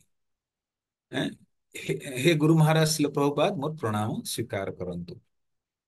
ହୁଁ? ତେଣୁ ଆମେ ସମର୍ପଣ କରୁଛେ ପ୍ରଭୁପାଦଙ୍କ ଚରଣରେ, ବୈଷ୍ଣବଙ୍କ ଚରଣରେ। ତାର ପ୍ରତୀକ କଣ? ଆମେ ପ୍ରଣାମ କରୁଛୁ, ଯୋଉ ସମ୍ମାନ ଦଉଛୁ। ଭକ୍ତିନାଥ ଠାକୁର କହନ୍ତି, সকলে সম্মান করিতে সততি দেহনাথ যথাযথ তবে তো গাইবি হরি নাম সুখে অপরাଧ হবে হত। সকলে ସମ୍ମାନ, ସମସ୍ତଙ୍କୁ ସମ୍ମାନ କରିବା ଉଚିତ। ମौका ମିଳିଲେ ଆଟଲିଷ୍ଟ ଯୋଉମାନେ ବିଧି ବିଧାନ ଦିଆଯାଇଛି ସେ ଅନୁସାରେ ପ୍ରଣାମ କରିବା ବହୁତ ଆବଶ୍ୟକ। ତେଣୁ ଆମ ଜୀବନ ସ୍ୱାଭାବିକ ହବ, ଆମେ ନିଜକୁ ବିନମ୍ର ତୁଚ୍ଛ ଭାବିବା। ହଁ, ତେଣୁ ଏ ସ୍ୱାଭାବିକ ହବ। ହୁଁ? ଆପଣ ଶ୍ରୀ ଭକ୍ତି ସିଦ୍ଧାନ୍ତ ସରସ୍ୱତୀ ଗୋସ୍ୱାମୀଙ୍କର ପ୍ରିୟ ସେବକ ଅଟନ୍ତି। ପ୍ରଭୁପାଦ ପ୍ରଣାମ ମନ୍ତ୍ରୀ ଆସୁଛି, ପ୍ରଭୁପାଦ ନମ ବିଷ୍ଣୁପାଦ କୃଷ୍ଣ ପୃଷ୍ଠ ଭକ୍ତି ସିଦ୍ଧାନ୍ତ ସରସ୍ୱତୀ ଗୋସ୍ୱାମୀ ନାମିନେ। ଆପଣ ତାଙ୍କର ଆଜ୍ଞାନୁସାରେ ଶ୍ରୀ ଚୈତନ୍ୟ ମହାପ୍ରଭୁଙ୍କ ସନ୍ଦେଶକୁ ପ୍ରଚାର କରି ନିର୍ବିଶେଷ ଆଉ ଶୂନ୍ୟବାଦୀ ଦ୍ଵାରା ଗ୍ରସିତ ପାଶ୍ଚାତ୍ୟ ଜଗତର ଉଦ୍ଧାର କରୁଛନ୍ତି। ଏଥିପାଇଁ ପ୍ରଣାମ ମନ୍ତ୍ରରେ ଅର୍ଥ ଦିଆଯାଇଛି, ଅର୍ଥ ବି ଆମେ ଚିନ୍ତନ କରିପାରିବା ପ୍ରଣାମ କରିବା ସମୟରେ। ତେଣୁ ସମୟ ଆମେ ପ୍ରଣାମ ଅଭ୍ୟାସ କରିବା ବହୁତ ଆବଶ୍ୟକ। ହୁଁ। ତ ସ୍ତ୍ରୀ ମାନେ ପଞ୍ଚାଙ୍ଗ ପ୍ରଣାମ ଖାଲି କରିପାରିବେ, ସେମାନେ ସାଷ୍ଟାଙ୍ଗ ପ୍ରଣିପାତ କରିପାରିବେ ନାହିଁ। ପୁରୁଷ ମାନେ ସାଷ୍ଟାଙ୍ଗ ବି କରିବେ, ଦଣ୍ଡବତ ଆଉ ଆବଶ୍ୟକତା ପଡ଼ିଲେ ପଞ୍ଚାଙ୍ଗ ବି କରିବେ। ଏହାପରେ ଅର୍ଚ୍ଚା, ତେଣୁ ପ୍ରଥମେ ଆମେ ବୈଷ୍ଣବ ପ୍ରଣାମ କଲେ, ତାପରେ ପ୍ରଭୁପାଦଙ୍କ ପ୍ରଣତି କଲେ, ତାପରେ ଯଦି ଗୁରୁ ମହାରାଜ ଥାନ୍ତି ଗୁରୁ ମହାରାଜଙ୍କୁ ପ୍ରଣତି କଲେ, ପ୍ରଭୁପାଦଙ୍କୁ ପ୍ରଣତି କଲେ, ତାପରେ ଅର୍ଚ୍ଚା ବିଗ୍ରହକୁ ପ୍ରଣାମ କରିବା। ଅର୍ଚ୍ଚା ବିଗ୍ରହଙ୍କୁ ବାମ ପଟେ ରଖି ପ୍ରଣାମ କରିବା ଉଚିତ। ତାପରେ ଗୁରୁଦେବଙ୍କ ପ୍ରଣାମ ମନ୍ତ୍ର, ଶ୍ରୀ ପ୍ରଭୁପାଦଙ୍କ ପ୍ରଣତି, ପଞ୍ଚତତ୍ଵ ପ୍ରଣାମ ମନ୍ତ୍ର ଏବଂ ହରେ କୃଷ୍ଣ ମହାମନ୍ତ୍ର ଉଚ୍ଚାରଣ କରିବା ଉଚିତ। ଯଦି ପ୍ରଣାମ ମନ୍ତ୍ର ଗାନ କରି ନ ପାରିବେ, ତାହେଲେ ପ୍ରଣାମ ସମୟରେ କହିବେ, ହେ ଶରଣାଗତ ବତ୍ସଳ ମୁଁ ଆପଣଙ୍କ ଶରଣରେ ଅଟେ। ପ୍ରାରମ୍ଭିକ ଭକ୍ତ ମାନେ ଅନେକ ଥାନ୍ତି, ନୂଆ ନୂଆ ଆସିଛନ୍ତି, ସେମାନଙ୍କୁ ପ୍ରଣାମ ମନ୍ତ୍ର ମନେ ନଥାଏ, ସ୍ମରଣ ନଥାଏ, ଆଉ ପୁରୁଣା ଭକ୍ତ ବି କାହାକୁ ସ୍ମରଣ ନଥାଏ ବେଳେ ବେଳେ। କିନ୍ତୁ କଳିଯୁଗରେ ବେମାରଗ୍ରସ୍ତ ହେବା କାରଣରୁ ଅନେକଙ୍କର ସ୍ମୃତି ଶକ୍ତି କ୍ଷୟ ହୁଏ। ତେଣୁ ସେ ସମୟରେ ଏହି ଭାବନା ରଖି ପ୍ରଣାମ କରିବା, ଏ ଶରଣାଗତ ବତ୍ସଳ ମୁଁ ଆପଣଙ୍କର ଶରଣାଗତ ଅଟେ, ଆପଣ ମତେ ରକ୍ଷା କରନ୍ତୁ। ହୁଁ। ତେଣୁ ଏହି ପ୍ରକାର ଆମମାନେ ମନ୍ଦିରରେ ସଦାଚାର ପାଳନ କରିବା ବହୁତ ଆବଶ୍ୟକ। ହୁଁ। ତାପରେ ପଞ୍ଚତତ୍ଵ ପ୍ରଣାମ ମନ୍ତ୍ର ଆଉ ହରେ କୃଷ୍ଣ ମହାମନ୍ତ୍ର କରିବାର ଅଛି। ଆଜି ଯେମିତି ছিল ଗଦାଧର ପଣ୍ଡିତଙ୍କର ଆବିର୍ଭାବ ତିରୋଭାବ ତିଥି ଅଛି, ସେ ପଞ୍ଚତତ୍ଵ ମଧ୍ୟରେ ଅନ୍ୟତମ ଅଛି, ମହାପ୍ରଭୁ ବହୁତ ପ୍ରିୟ ଅଛି। ତେଣୁ ଆମେ ତାଙ୍କୁ ସ୍ମରଣ କରିବା, ଜୟ ଶ୍ରୀକୃଷ୍ଣ ଚୈତନ୍ୟ ପ୍ରଭୁ ନିତ୍ୟାନନ୍ଦ ଶ୍ରୀ ଅଦ୍ୱୈତ ଗଦାଧର ଶିବାସାଦି ଗୌର ଭକ୍ତ ବୃନ୍ଦ। ତେଣୁ ଏ ଯୋଉ ଭଗବାନଙ୍କର ପାଞ୍ଚଟା ବିସ୍ତାର ଅଛି, ସେଇ ବିସ୍ତାର ଆଜି ছিল ଗଦାଧର ପଣ୍ଡିତଙ୍କର ତିରୋଭାବ ତିଥି। ତେଣୁ ଆଜି ଆମେ ତାଙ୍କ ଚରଣରେ ପ୍ରାର୍ଥନା କରୁଛେ କି ଆମ ଉପରେ କୃପା କରନ୍ତୁ, ତାକି ଆମେ ଗୌରାଙ୍ଗ ମହାପ୍ରଭୁଙ୍କୁ ପ୍ରାପ୍ତ କରିବା, ଗୌରାଙ୍ଗ ମହାପ୍ରଭୁଙ୍କୁ ସେବା କରିପାରିବା। ଯେ ଗଦାଧର ପଣ୍ଡିତଙ୍କ ବହୁତ ପ୍ରିୟ ଆକ୍ଚୁଆଲି। ତାପରେ ଆମେ ହରେ କୃଷ୍ଣ ପ୍ରାର୍ଥନା କରୁଛେ, କିନ୍ତୁ ଗୌରାଙ୍ଗ ମହାପ୍ରଭୁ के ସନ୍ନ୍ୟାସ ନେଲେ ଗଦାଧର ପଣ୍ଡିତ ଆଉ ଯୋଉ ପଞ୍ଚତତ୍ତ୍ୱଙ୍କ ଶରଣାଗତି ହେଲେ, ଆମେ ହରେ କୃଷ୍ଣ ମହାମନ୍ତ୍ର ହେବାକୁ ଯାଉଥିବା ସବୁ ପ୍ରକାର ଅପରାଧ ତ୍ରୁଟି ପାପରୁ ମୁକ୍ତ କରନ୍ତି ସେମାନେ। ନାମ ଜପରେ ଥିବା ସମସ୍ତ ଦୋଷ ତ୍ରୁଟିକୁ ସେମାନେ ଖଣ୍ଡନ କରନ୍ତି। ତେଣୁ ହରେ କୃଷ୍ଣ ମହାମନ୍ତ୍ର ଜପ କରିବା ପୂର୍ବରୁ ବିଧି ହଉଛି ପଞ୍ଚତତ୍ତ୍ୱ ମନ୍ତ୍ର ଉଚ୍ଚାରଣ କରିବା। ପଞ୍ଚତତ୍ତ୍ୱ ମନ୍ତ୍ର ଉଚ୍ଚାରଣ କଲେ ଅସାବଧାନ ଯୋଗୁ, ବଦ୍ଧ ଅବସ୍ଥା ଯୋଗୁ, ହଁ, ୟା ଭୁଲିବା ଯୋଗୁ, ହଁ, ଯୋଉ ନାମରେ ଅପରାଧ या त्रुटि ହୋଇଥାଏ, ଇଏ ପଞ୍ଚତତ୍ତ୍ୱ ନାମ ନେଲେ ସବୁ ଅପରାଧ ଖଣ୍ଡନ ହେଇଯାଏ। ଗୋଟିଏ ହାତରେ ପ୍ରଣାମ କରିବା ନିଷିଦ୍ଧ ଅଟେ। ବେଳେ ବ୍ୟକ୍ତି ମାନେ ଗୋଟିଏ ଗୋଟିଏ ହାତରେ କରିଥାନ୍ତି, ଗୋଟେ ହାତକୁ ୟୁଜ କରନ୍ତିନି, ସେଇଟା ଭଲ ନୁହେଁ। ଏସବୁକୁ ଧ୍ୟାନ ଦେବାକୁ ପଡିବ। ଦଣ୍ଡବତ ପ୍ରଣାମ କରିବା ସମୟରେ ନିଜ ଶରୀରକୁ ଭୂମିକୁ ସ୍ପର୍ଶ କରିବ ଏବଂ ଦୁଇ ହସ୍ତ ମସ୍ତକ ପରି ଭାଗରେ ରହିବ। ତେଣୁ ଏସବୁ ଯୋଉ ପ୍ରଣାମର ବିଧି ବହୁତ ପାଳନ କରିବା ଉଚିତ। ପାଳନ କଲେ ହିଁ ସ୍ୱାଭାବିକ ହବ, ଅନ୍ୟଥା ଆମେ ଭୁଲିଯିବା ସମୟ କ୍ରମରେ। ହୁଁ। ଆଉ ଦିନେ ଅଧେ ଭିଡ ଭାଡରେ ଆମେ ମେକାନିକାଲ କରିଦେବା ଠିକ ଅଛି, କିନ୍ତୁ ନିୟମିତ ରୂପରେ ସମ୍ପୂର୍ଣ୍ଣ ରୂପେ ଆ, ମାନେ ଯୋଉ ନିର୍ଦ୍ଦେଶ ଦିଆଯାଇଛି ସେ ଅନୁସାରେ ଆମେ କରିବା ବହୁତ ଆବଶ୍ୟକ ଅଛି। ତ ଦିନେ ଅଧେ ଆମେ କୌଣସି ବ୍ୟସ୍ତ ଅଛୁ, କାହା ସେବାରେ ଅଛୁ, ଇନଷ୍ଟାଣ୍ଟଲି କିଛି ଆସିଗଲା, ତେଣୁ ଆମେ ସର୍ଟକଟ ପ୍ରଣାମ କରି ଚାଲିଗଲେ। କିନ୍ତୁ ବିଧି ହଉଛି ଆମେ ଯୋଉ ଦିଆଯାଇଛି ପୋଶ୍ଚର ତାକୁ ପାଳନ କରିବା, ମନ୍ତ୍ର ଉଚ୍ଚାରଣ କରିବା, ମନ୍ତ୍ର ଅର୍ଥକୁ ଧ୍ୟାନ କରିବା, ତା ଦ୍ୱାରା ଆମେ ପ୍ରଣାମ କରିବା ଅଛି। ଇଏ ହଉଛି ସମ୍ପୂର୍ଣ୍ଣ ପ୍ରଣାମର ବିଧି ଅଛି। ତ ତାପରେ ଆମେ ଅର୍ଚ୍ଚା ବିଗ୍ରହଙ୍କୁ ଧ୍ୟାନ କରିବା ଆଉ ପ୍ରଣାମ କରିବା। ମନ୍ଦିରରେ ଅର୍ଚ୍ଚା ବିଗ୍ରହ ନିଜର ଭକ୍ତଙ୍କୁ ଦର୍ଶନ ଦେବା ପାଇଁ ଉପବେଶନ କରିଛନ୍ତି। ତେଣୁ ଅର୍ଚ୍ଚା ବିଗ୍ରହ ଗୋଟେ କୃପାଳୁ ଅବତାର। ଭଗବାନଙ୍କର ଅଲଗା ଅଲଗା କୃପାର ଅବତାର ଅଛି। ଯେମିତି ବୈଷ୍ଣବ ଗଣ ସାଧୁଜନ ଗୁରୁଜନ ବି କୃପାର ମୂର୍ତ୍ତି କୁହାଯାଏ। ଆଉ ଯେହେତୁ ଭଗବାନ ଆମଠୁ ବହୁତ ଦୂରରେ, भगवान लॉर्ड अचिंत्य, तो इसलिए हम ଆମକୁ ନେତ୍ରରେ ଆମେ ଦେଖିପାରିବା ନାହିଁ। ତେଣୁ ଭଗବାନ କୃପାଳୁ ହେଇକିନି ଏ ଅର୍ଚ୍ଚା ବିଗ୍ରହ ରୂପ ଧାରଣ କରି ଆସୁଛନ୍ତି। ପ୍ରତିମା ନୁହେଁ ତେ ସାକ୍ଷାତ ବ୍ରଜେନ୍ଦ୍ର ନନ୍ଦନ। ଇଏ କୋଇ ସାଧାରଣ ପଥରର ମୂର୍ତ୍ତି ନୁହେଁ, ସ୍ୱୟଂ ଭଗବାନ ଆମେ। ସେଇ ଭାବନାରେ ଆମେ ତାଙ୍କୁ ଟ୍ରିଟ କରିବା ଆକ୍ଚୁଆଲି। ତେଣୁ ଭଗବାନଙ୍କ ସମକ୍ଷରେ ଏପରି ବର୍ଣ୍ଣନା କରିବା ଉଚିତ, ଦର୍ଶନ କରିବା ଉଚିତ, ଯାଦ୍ୱାରା ସମ୍ମୁଖରେ ବସିଥିବା ଭକ୍ତ ମାନଙ୍କର ଭଗବାନ ଦର୍ଶନ କିଛି ବାଧା ବୁଝିବ ନାହିଁ। ତେଣୁ ସଦାଚାରରେ କୁହାଯାଉଛି କି ଆମେ ପ୍ରଣାମ ଏମିତି କରିବା କି କାହାକୁ ଅବରୋଧ କରୁନାହାନ୍ତି, କାହାର ଭକ୍ତିରେ କି ଭଗବାନଙ୍କୁ ଦେଖୁଛି ଯେ ତାର ଦେଖାର ବାଧା ନ ଉତ୍ପନ୍ନ ହଉ। ତ ବୈଷ୍ଣବ ବଡ ଧୀର ସ୍ତୁତିରେ ପ୍ରଣାମ କରନ୍ତି ଆକ୍ଚୁଆଲି। ଆମେ ଭଗବାନଙ୍କୁ ସମକ୍ଷରେ ପ୍ରଣାମ କରିବା, ଆମେ ଦେଖିବା ଯେ ଆମ ପ୍ରଣାମ ଦ୍ଵାରା କି ପାଖରେ ଯୋଉ ବସନ୍ତି ଆଖପାଖରେ ଲୋକ ତାଙ୍କୁ କିଛି ଅସୁବିଧା ନ ହଉ, ଅପରାଧିକ ଜିନିଷ ନ ହଉ। ହୁଁ। ସେମାନଙ୍କୁ ଭଗବାନଙ୍କ ଦର୍ଶନ କରିବା, ଭଗବାନଙ୍କ ଯୋଉ ସେବା କରୁଛନ୍ତି ତା ଦ୍ୱାରା କିଛି ପ୍ରଭାବିତ ନ ହୁଅନ୍ତୁ। ବିଗ୍ରହଙ୍କୁ ଦଣ୍ଡବତ କରିବା ସମୟରେ ତାଙ୍କ ମୁଖ କମଳକୁ ପ୍ରଥମେ ଦର୍ଶନ କରିବା ଉଚିତ ନୁହେଁ। ଭାଗବତମରେ ବର୍ଣ୍ଣନ ଅଛି କେମିତି ଚରଣ କମଳରୁ ଧୀରେ ଧୀରେ ଭଗବାନଙ୍କର ଦର୍ଶନ କରାଯାଏ। ନର୍ମାଲି ଲୋକଙ୍କର ଅଭ୍ୟାସ ଥାଏ କି ଭଗବାନଙ୍କୁ ମୁଖରେ ଦେଖନ୍ତି, ଡାଇରେକ୍ଟ ଆଖରୁ ମିଳା ଦିଅନ୍ତି। କିନ୍ତୁ ଭକ୍ତର ଚୁଆ ନା ଚରଣ କମଳରୁ ଭଗବାନଙ୍କୁ ଦେଖି ଦେଖି ଯାଏ। ଭଗବାନଙ୍କ ଚରଣ କମଲ ତାପରେ ଉପରକୁ ଧୀରେ ଧୀରେ ଯାଏ, ତାପରେ ଭଗବାନଙ୍କୁ ଲାଷ୍ଟ ମୁଖମୂର୍ତ୍ତି ଦର୍ଶନ କରେ। ଇଏ ହଉଛି ବିଧି, ପାଳନ କରିବା ବହୁତ ଆବଶ୍ୟକ। ଭଗବାନଙ୍କ ଚରଣ କମଳରୁ ଭଗବାନ ମୁଖ ମଣ୍ଡଳ ପର୍ଯ୍ୟନ୍ତ ଦର୍ଶନ ଧୀରେ ଧୀରେ କରି ଯିବାର ଅଛି। ଆମର ଅଭ୍ୟାସ କଣ, ଆମେ ଫଟ ସେ ମୁଖ ଦର୍ଶନ କରିଦଉ। ଅଭ୍ୟାସରେ ପକେଇବାର ଅଛି, ଆଚାର୍ଯ୍ୟ ମାନେ କହିଛନ୍ତି ଆମେ ପ୍ରୟାସ କରିବା। ଆମେ ଚରଣ କମଳକୁ ଧୀରେ ଧୀରେ ତଳରୁ ଉପର ଆଡକୁ ଦର୍ଶନ କରି ଆସିବୁ। ଭଗବାନଙ୍କ କିପରି ଦର୍ଶନ କରାଯିବ ତାର ପ୍ରାମାଣିକ ବିଧି ବର୍ଣ୍ଣନା ଶ୍ରୀମଦ ଭାଗବତମର ଦ୍ୱିତୀୟ ସ୍କନ୍ଧର ଦ୍ୱିତୀୟ ଅଧ୍ୟାୟର 13 ଶ୍ଲୋକରେ ଦିଆଯାଇଛି। ଅର୍ଚ୍ଚା ବିଗ୍ରହଙ୍କୁ ଧ୍ୟାନ କରିବା ପ୍ରକ୍ରିୟା ଭଗବାନଙ୍କର ଚରଣ କମଳରୁ ଆରମ୍ଭ ହେବା ଉଚିତ। କ୍ରମଶଃ ଧୀରେ ଧୀରେ ସୁହାସ୍ୟ ମୁଖ କମଳ ପର୍ଯ୍ୟନ୍ତ ଯିବା ଆବଶ୍ୟକ। ଚରଣ କମଳ, ଜାହ୍ନୁ, ଉଦର, ବକ୍ଷ ଏହିପରି ଦୃଷ୍ଟି କେନ୍ଦ୍ର କରି ଭଗବାନଙ୍କର ମୁଖ ପଦ୍ମକୁ ଆସିବା ଉଚିତ।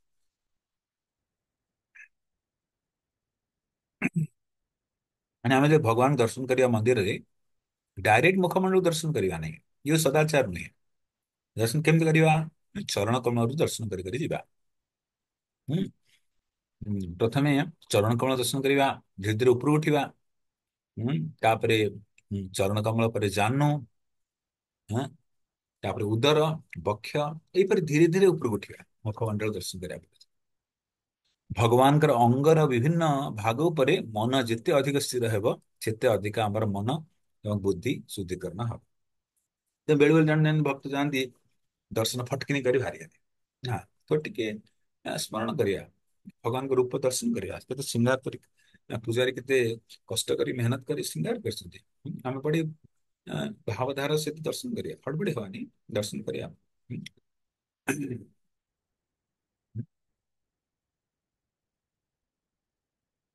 ଶିଲ ପ୍ରଭୁପାଦ ଏହାର ତାତ୍ପର୍ୟ ଦେଇ କହିଛନ୍ତି, ଏହି ପ୍ରକାରରେ ବିଗ୍ରହଙ୍କୁ ମନନ ଓ ଧ୍ୟାନ କରିବା ନିଜର ଇନ୍ଦ୍ରିୟ ତୃପ୍ତିରୁ ଅନାସକ୍ତ ରହିବାରେ ସାହାଯ୍ୟ କରେ।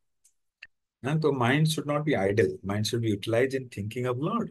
Whatever thinking, शास्त्र, भगवान का अच्छा विग्रह, भगवान का सेवा, भगवान का प्रेम आभार, इंग्रेडिएंट भगवान को।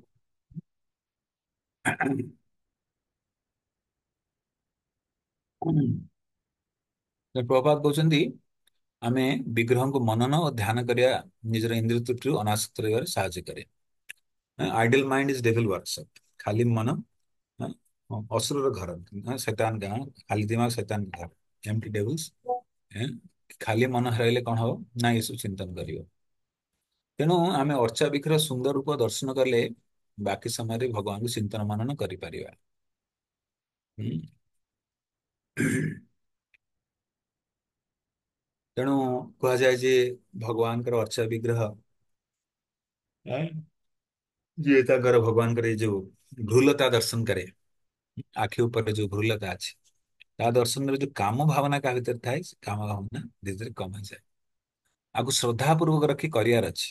ଯେ ଶାସ୍ତ୍ରରେ ନିର୍ଦ୍ଦେଶ ଦିଆଯାଇଛି, କି ଭଗବାନଙ୍କର ଦର୍ଶନ କଲେ, ନେତ୍ର ଦର୍ଶନ କଲେ, ଭ୍ରୁଲତାକୁ ଦର୍ଶନ କଲେ, ଯୋଉ କାମ ପ୍ରବୃତ୍ତି ପୁରୁଷ ସ୍ତ୍ରୀ ପ୍ରତି, ସ୍ତ୍ରୀ ପୁରୁଷ ପ୍ରତି ଆକର୍ଷଣ ଥାଏ, ସେ କମିଯାଏ। ତେଣୁ ଆମେ ଶ୍ରଦ୍ଧା ରଖି ପାଳନ କରିବା। ହୁଁ, ବିଧି ଅନୁସାରେ ପାଳନ କରିବାକୁ ଚେଷ୍ଟା କରିବା। ତା ଦ୍ୱାରା କଣ ହବ, ଧୀରେ ଧୀରେ ଇନ୍ଦ୍ରିୟ ତୃପ୍ତି ଭାବନା କମିବ। ତେଣୁ କେବେ ବି ଅର୍ଚା ବିଗ୍ରହକୁ କାଷ୍ଟର ଭାବିବାନି, କି ପିତ୍ତଳର ଭାବିବାନି, ଅଷ୍ଟଧାତୁର ଭାବିବାନି, ମାଟିର ଭାବିବାନି, ଫଟଚିତ୍ର ଭାବିବାନି। ସାକ୍ଷାତ ଭଗବାନ ବିରାଜମାନ ଅଛନ୍ତି ଅର୍ଚା ବିଗ୍ରହ ଉପରେ। ତେଣୁ ସେଇ ଭାବନାରେ ଭଗବାନଙ୍କୁ ଦୃଷ୍ଟି କରିବାର ଅଛି। ତେବେ ଆମେ ଆଧ୍ୟାତ୍ମିକ ପ୍ରଗତି କରିବା ଏଇ ପ୍ରକାର ଦର୍ଶନ ଭାବନାକୁ ନେଇ କଲେ। ମାନେ ଖାଲି ଦର୍ଶନ, ଲୋକ କଣ 2 ମିନିଟ ଦର୍ଶନ କଲେ ଆଗକୁ ପଳେଇଲେ, ଆଗକୁ ପଳେଇଲେ। କାହିଁ ଆସିଥିଲ? ଦର୍ଶନ କରିବା ଆସିଥିଲ ନା, ଦର୍ଶନ କର, ଦେଖ। ତ ଯେତେବେଳେ ଯେ ଆମେ ଶୁଦ୍ଧ ହେଇନି, ଭଗବାନଙ୍କ ଦର୍ଶନ ଭଲରେ ହୁଏ ନା। ଶିଳ ଭକ୍ତିନାଥ ଠାକୁର କହନ୍ତି, ସ୍ପେଶାଲି ଭଗବତ ଗୀତାରେ କୃଷ୍ଣ କହୁଛନ୍ତି, ଯେ ଶାନ୍ତୁ ଅନ୍ତଗତ ପାପଂ ଜନାନଂ ପୂର୍ଣ୍ଣ କର୍ମଣା ଯେ ତେଦନ୍ଦ ମୋହ ନିର୍ମୁକ୍ତା ଭଜନ୍ତି ମାଂ ବିପାକ। କି ବ୍ୟକ୍ତି ଭଜନରେ ସ୍ଥିର ହେଇପାରେ ନା, କେତେବେଳେ ପର୍ଯ୍ୟନ୍ତ? ଯେତେବେଳେ ପାପମୟ ଜୀବନରୁ ମୁକ୍ତ ନ ହେଇଛି। ବହୁତ ଆବଶ୍ୟକ, ପାପମୟ ଜୀବନକୁ ଛାଡିବା ବହୁତ ଆବଶ୍ୟକ। ହୁଁ। ତବେ ଆମେ ଭଗବାନଙ୍କ ଦର୍ଶନ ବାସ୍ତବିକ କରିପାରିବା। ବର୍ତ୍ତମାନ ଦର୍ଶନ କରୁଛେ, ବେଶ ସମୟ କରିପାରୁନି, ଆଖି ଝଲସିକି ରହୁନି।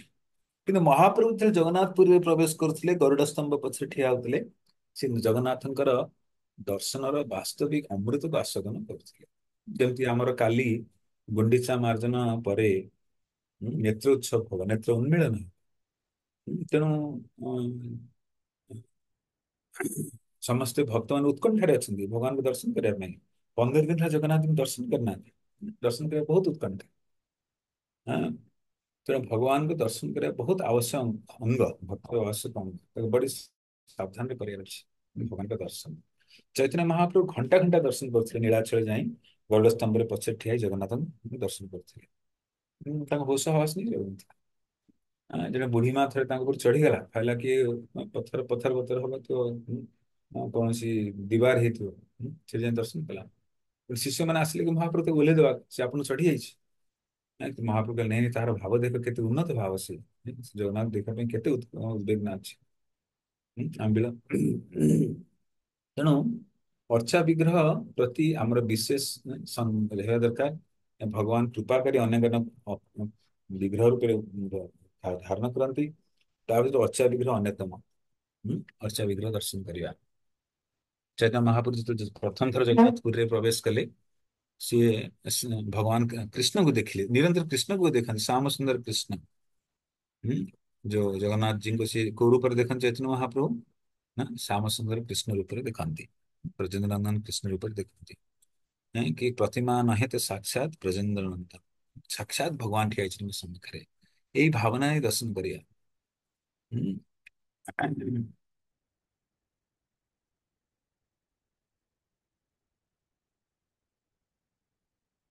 तेणु विग्रह को आमे चरण रू देखा, मुखमंडल पर्यंत धीरे धीरे देखी देखी जा तल आड़ ऊपर आड़क, तापर मनन करवा। एक प्रकार भगवान का चिंतन कले, भगवान का खुशी विषय चिंतन कले, भगवान का शिक्षा धारण कले, आम भीतर धीरे धीरे जो भौतिक भोग कर वृत्ति कम हबे। दर्शन आरंभ निजर बाम पार्श्व स्थित विग्रह को करवा उचित, तापर दक्षिण रे अन्य विग्रह को दर्शन करवा उचित। उदाहरण स्वरूप माने को मंदिर में मल्टीपल अल्टर थाए। सेंटर रे राधा कृष्ण, बाँ पटे गौरनीताय, डाहाण पटे गदाधर है, पंचतत्व अच्छा, गौरनीतानंद अच्छा। तेणु दर्शन बाम पार्श्व आरंभ करवा उचित। जो विग्रह बाँ पटे कले, नेक्स्ट कले, एमती कले।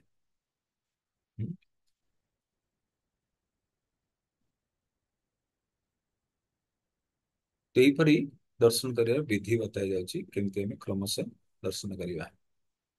नॉर्मली गौर नित्य आई था, आ पढ़ारिका हिसाब से आम दर्शन कर विधि को पालन करवा एक्चुअली।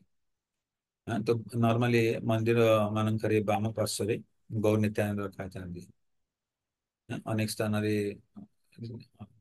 कोटि कोटि स्थान रे गोटे अल्टर थाए, तेणु गोटे विग्रह था, गोटे गोटे टेम्पल मल्टीपल विग्रह था। तेणु देखार विधि हूँ बाम पटू आग को बढ़ी बढ़ी चलिए।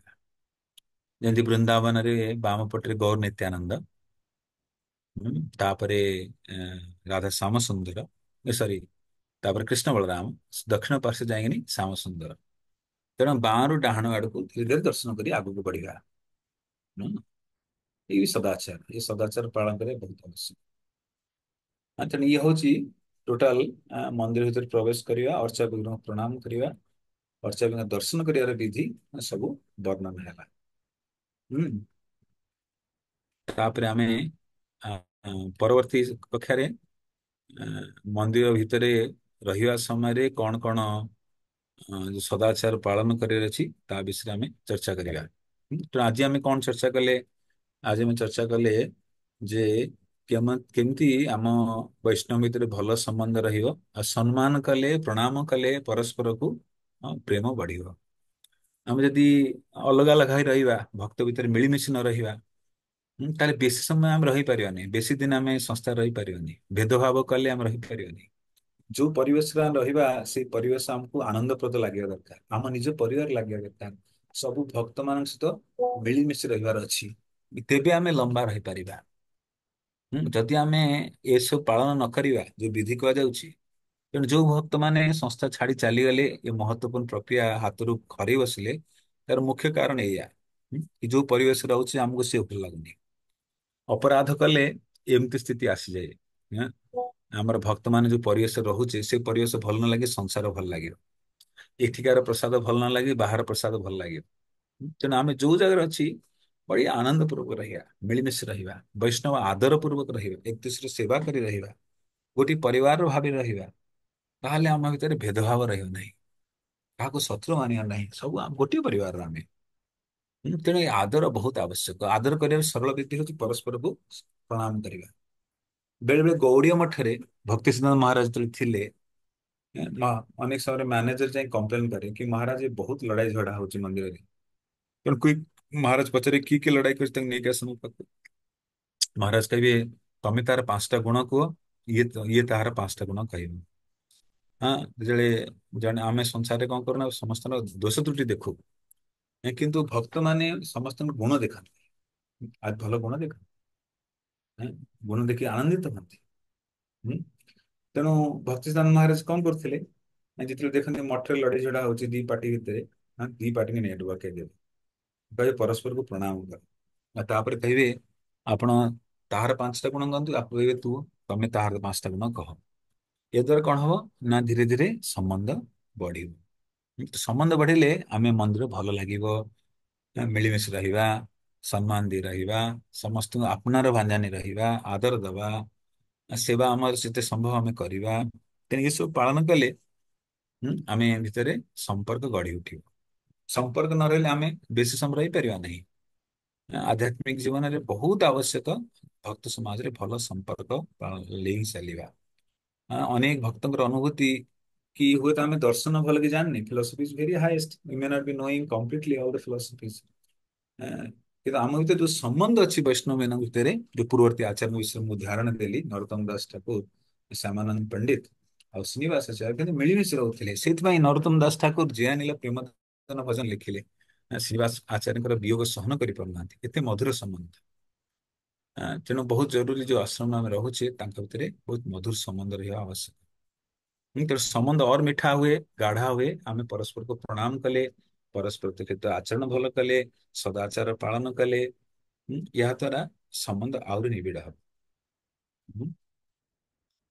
ତ ଆମେ ପରବର୍ତ୍ତୀ ସମୟରେ ଚର୍ଚ୍ଚା କଲେ ମନ୍ଦିରରେ ପଶି କେମିତି ପ୍ରଣାମ କରିବେ ବୈଷ୍ଣବ ମାନଙ୍କୁ, ତାପରେ ଗୁରୁଜନ ପ୍ରଭୁପାଦଙ୍କୁ ପ୍ରଣାମ କରିବେ, ତାପରେ ଅର୍ଷା ବିଗ୍ରହଙ୍କୁ ପ୍ରଣାମ କରିବେ। ପ୍ରଣାମ କରିବା ପାଇଁ ପର୍ଟିକୁଲାର ମନ୍ତ୍ର ଦିଆଯାଇଛି, ସେ ମନ୍ତ୍ର ଉଚ୍ଚାରଣ କରି ପ୍ରଣାମ କରିବା। ହୁଁ। ଏହି ପ୍ରକାର ଆମେ ଆଜି ଚର୍ଚ୍ଚା କଲେ କି ଯେତେବେଳେ ଜଣେ ଅର୍ଚ୍ଚା ବିଗ୍ରହ କତିକି ଯାଏ ଆଉ ତା କତିର କିଛି ମନ୍ତ୍ର ଜଣା ନଥାଏ, ପ୍ରଣତି ମନ୍ତ୍ର, ତେଣୁ ସିଏ ଏହି କଥା କହିପାରିବ, ବ୍ୟକ୍ତ କରିପାରିବ କି ହେ ଶରଣାଗତ ବତ୍ସଳ, ମୁଁ ଆପଣଙ୍କର ଶରଣାଗତ ଅଟେ, कृपया मुझे ନିଜ ଆଶ୍ରୟରେ ସ୍ୱୀକାର କରନ୍ତୁ। ତ ଏହି ପ୍ରକାର ଏଟିକେଟ ସଦାଚାର ପାଳନ କରିବାର ଅଛି। ପୁରୁଷ ମାନେ କେବଳ, ସ୍ତ୍ରୀ ମାନେ କେବଳ ପଞ୍ଚାଙ୍ଗ ପ୍ରଣାମ କରିପାରିବେ, ପୁରୁଷ ମାନେ ସବୁ ପ୍ରକାର ପ୍ରଣାମ କରିବା ଅନୁମତି ଅଛି। ହୁଁ। ତେଣୁ ତାପରେ ସବୁ ପ୍ରଣାମ ସରିବା ପରେ ଆପଣ ଯଦି ସମୟ ଅଛି ମାଳା ଜପ କରିବେ।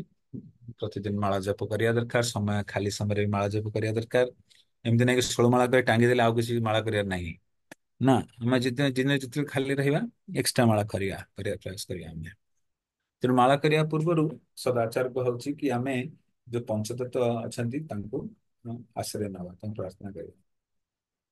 ସେମାନଙ୍କ ଆଶ୍ରୟ ନେଲେ ଆମେ ଯୋଉ ନାମ ସେବା କରୁଛେ, ହରେ କୃଷ୍ଣ ମନ୍ତ୍ର ଜପ କରୁଛେ, ସେଥିରେ ଅନେକ ତ୍ରୁଟି ଥାଏ, ସେ ତ୍ରୁଟି ସବୁ ଧୀରେ ଧୀରେ ଦୂର ହେଇଯାଏ। ସେଇ କଥା ବଳି ମହାରାଜ ପ୍ରସଙ୍ଗରେ ଶୁକ୍ରାଚାର୍ଯ୍ୟ କହୁଛନ୍ତି, ଯୋଉ ଅଛି ଶ୍ଲୋକ ଅଛି, ଶ୍ଲୋକ କି କି କୌଣସି ସ୍ଥାନରେ ଯଦି ଅନେକ କିଛି ଛିଦ୍ର କିଛି ପୂର୍ଣ୍ଣତା ନଥାଏ, କିନ୍ତୁ ସେ ନାମ କୀର୍ତ୍ତନ ହୁଏ ସବୁ ପୂର୍ଣ୍ଣତା କରିଦିଏ actually। ତେଣୁ ଏଇ ଆନ୍ଦୋଳନ ଲକ୍ଷ୍ୟ କେମିତି ଭଲ ଭକ୍ତମାନେ ଭଲ ଭାବରେ ନାମ ଜପ କରନ୍ତୁ, ନାମ ସେବା କରନ୍ତୁ। ନାମ ସେବା ତବି ଭଲ ହବ ଯଦି ଆମେ ଶ୍ରବଣ ଧ୍ୟାନ ପୂର୍ବକ କରୁଛେ, ବିଧିବିଧାନ ଅନୁସାରେ କରୁଛେ, ଧୀରେ ଧୀରେ ଭଗବାନଙ୍କ କୃପା ଭକ୍ତଙ୍କ କୃପାରୁ ଆମେ ପ୍ରଗତିଶୀଳ ହେବା। ତେଣୁ ମୁଁ ଆଜି ଏଇଠି ବିରାମ ଦଉଛି। ଆମେ ପରବର୍ତ୍ତୀ କକ୍ଷାରେ ଆମେ ଚର୍ଚ୍ଚା କରିବା କି ମନ୍ଦିର ଭିତରେ ପ୍ରବେଶ କରିବା ପରେ କେମିତି ସବୁ ନିୟମାବଳୀକୁ ପାଳନ କରିବା, ବସିବାର ବିଧି ଆଦି ପାଳନ କରିବା। ହରେ କୃଷ୍ଣ କୃଷ୍ଣ କୃଷ୍ଣ ହରେ ହରେ, ହରେ ରାମ ରାମ ରାମ ହରେ ହରେ। ଆଜି ମୁଁ କାହିଁକି ଟିକେ ଟାୟାର୍ଡ ଫିଲ୍ କରୁଛି, ସେଥିପାଇଁ ମୁଁ ସର୍ଟ କ୍ଲାସ୍ ନେଲି, କ୍ଷମା କରିବେ।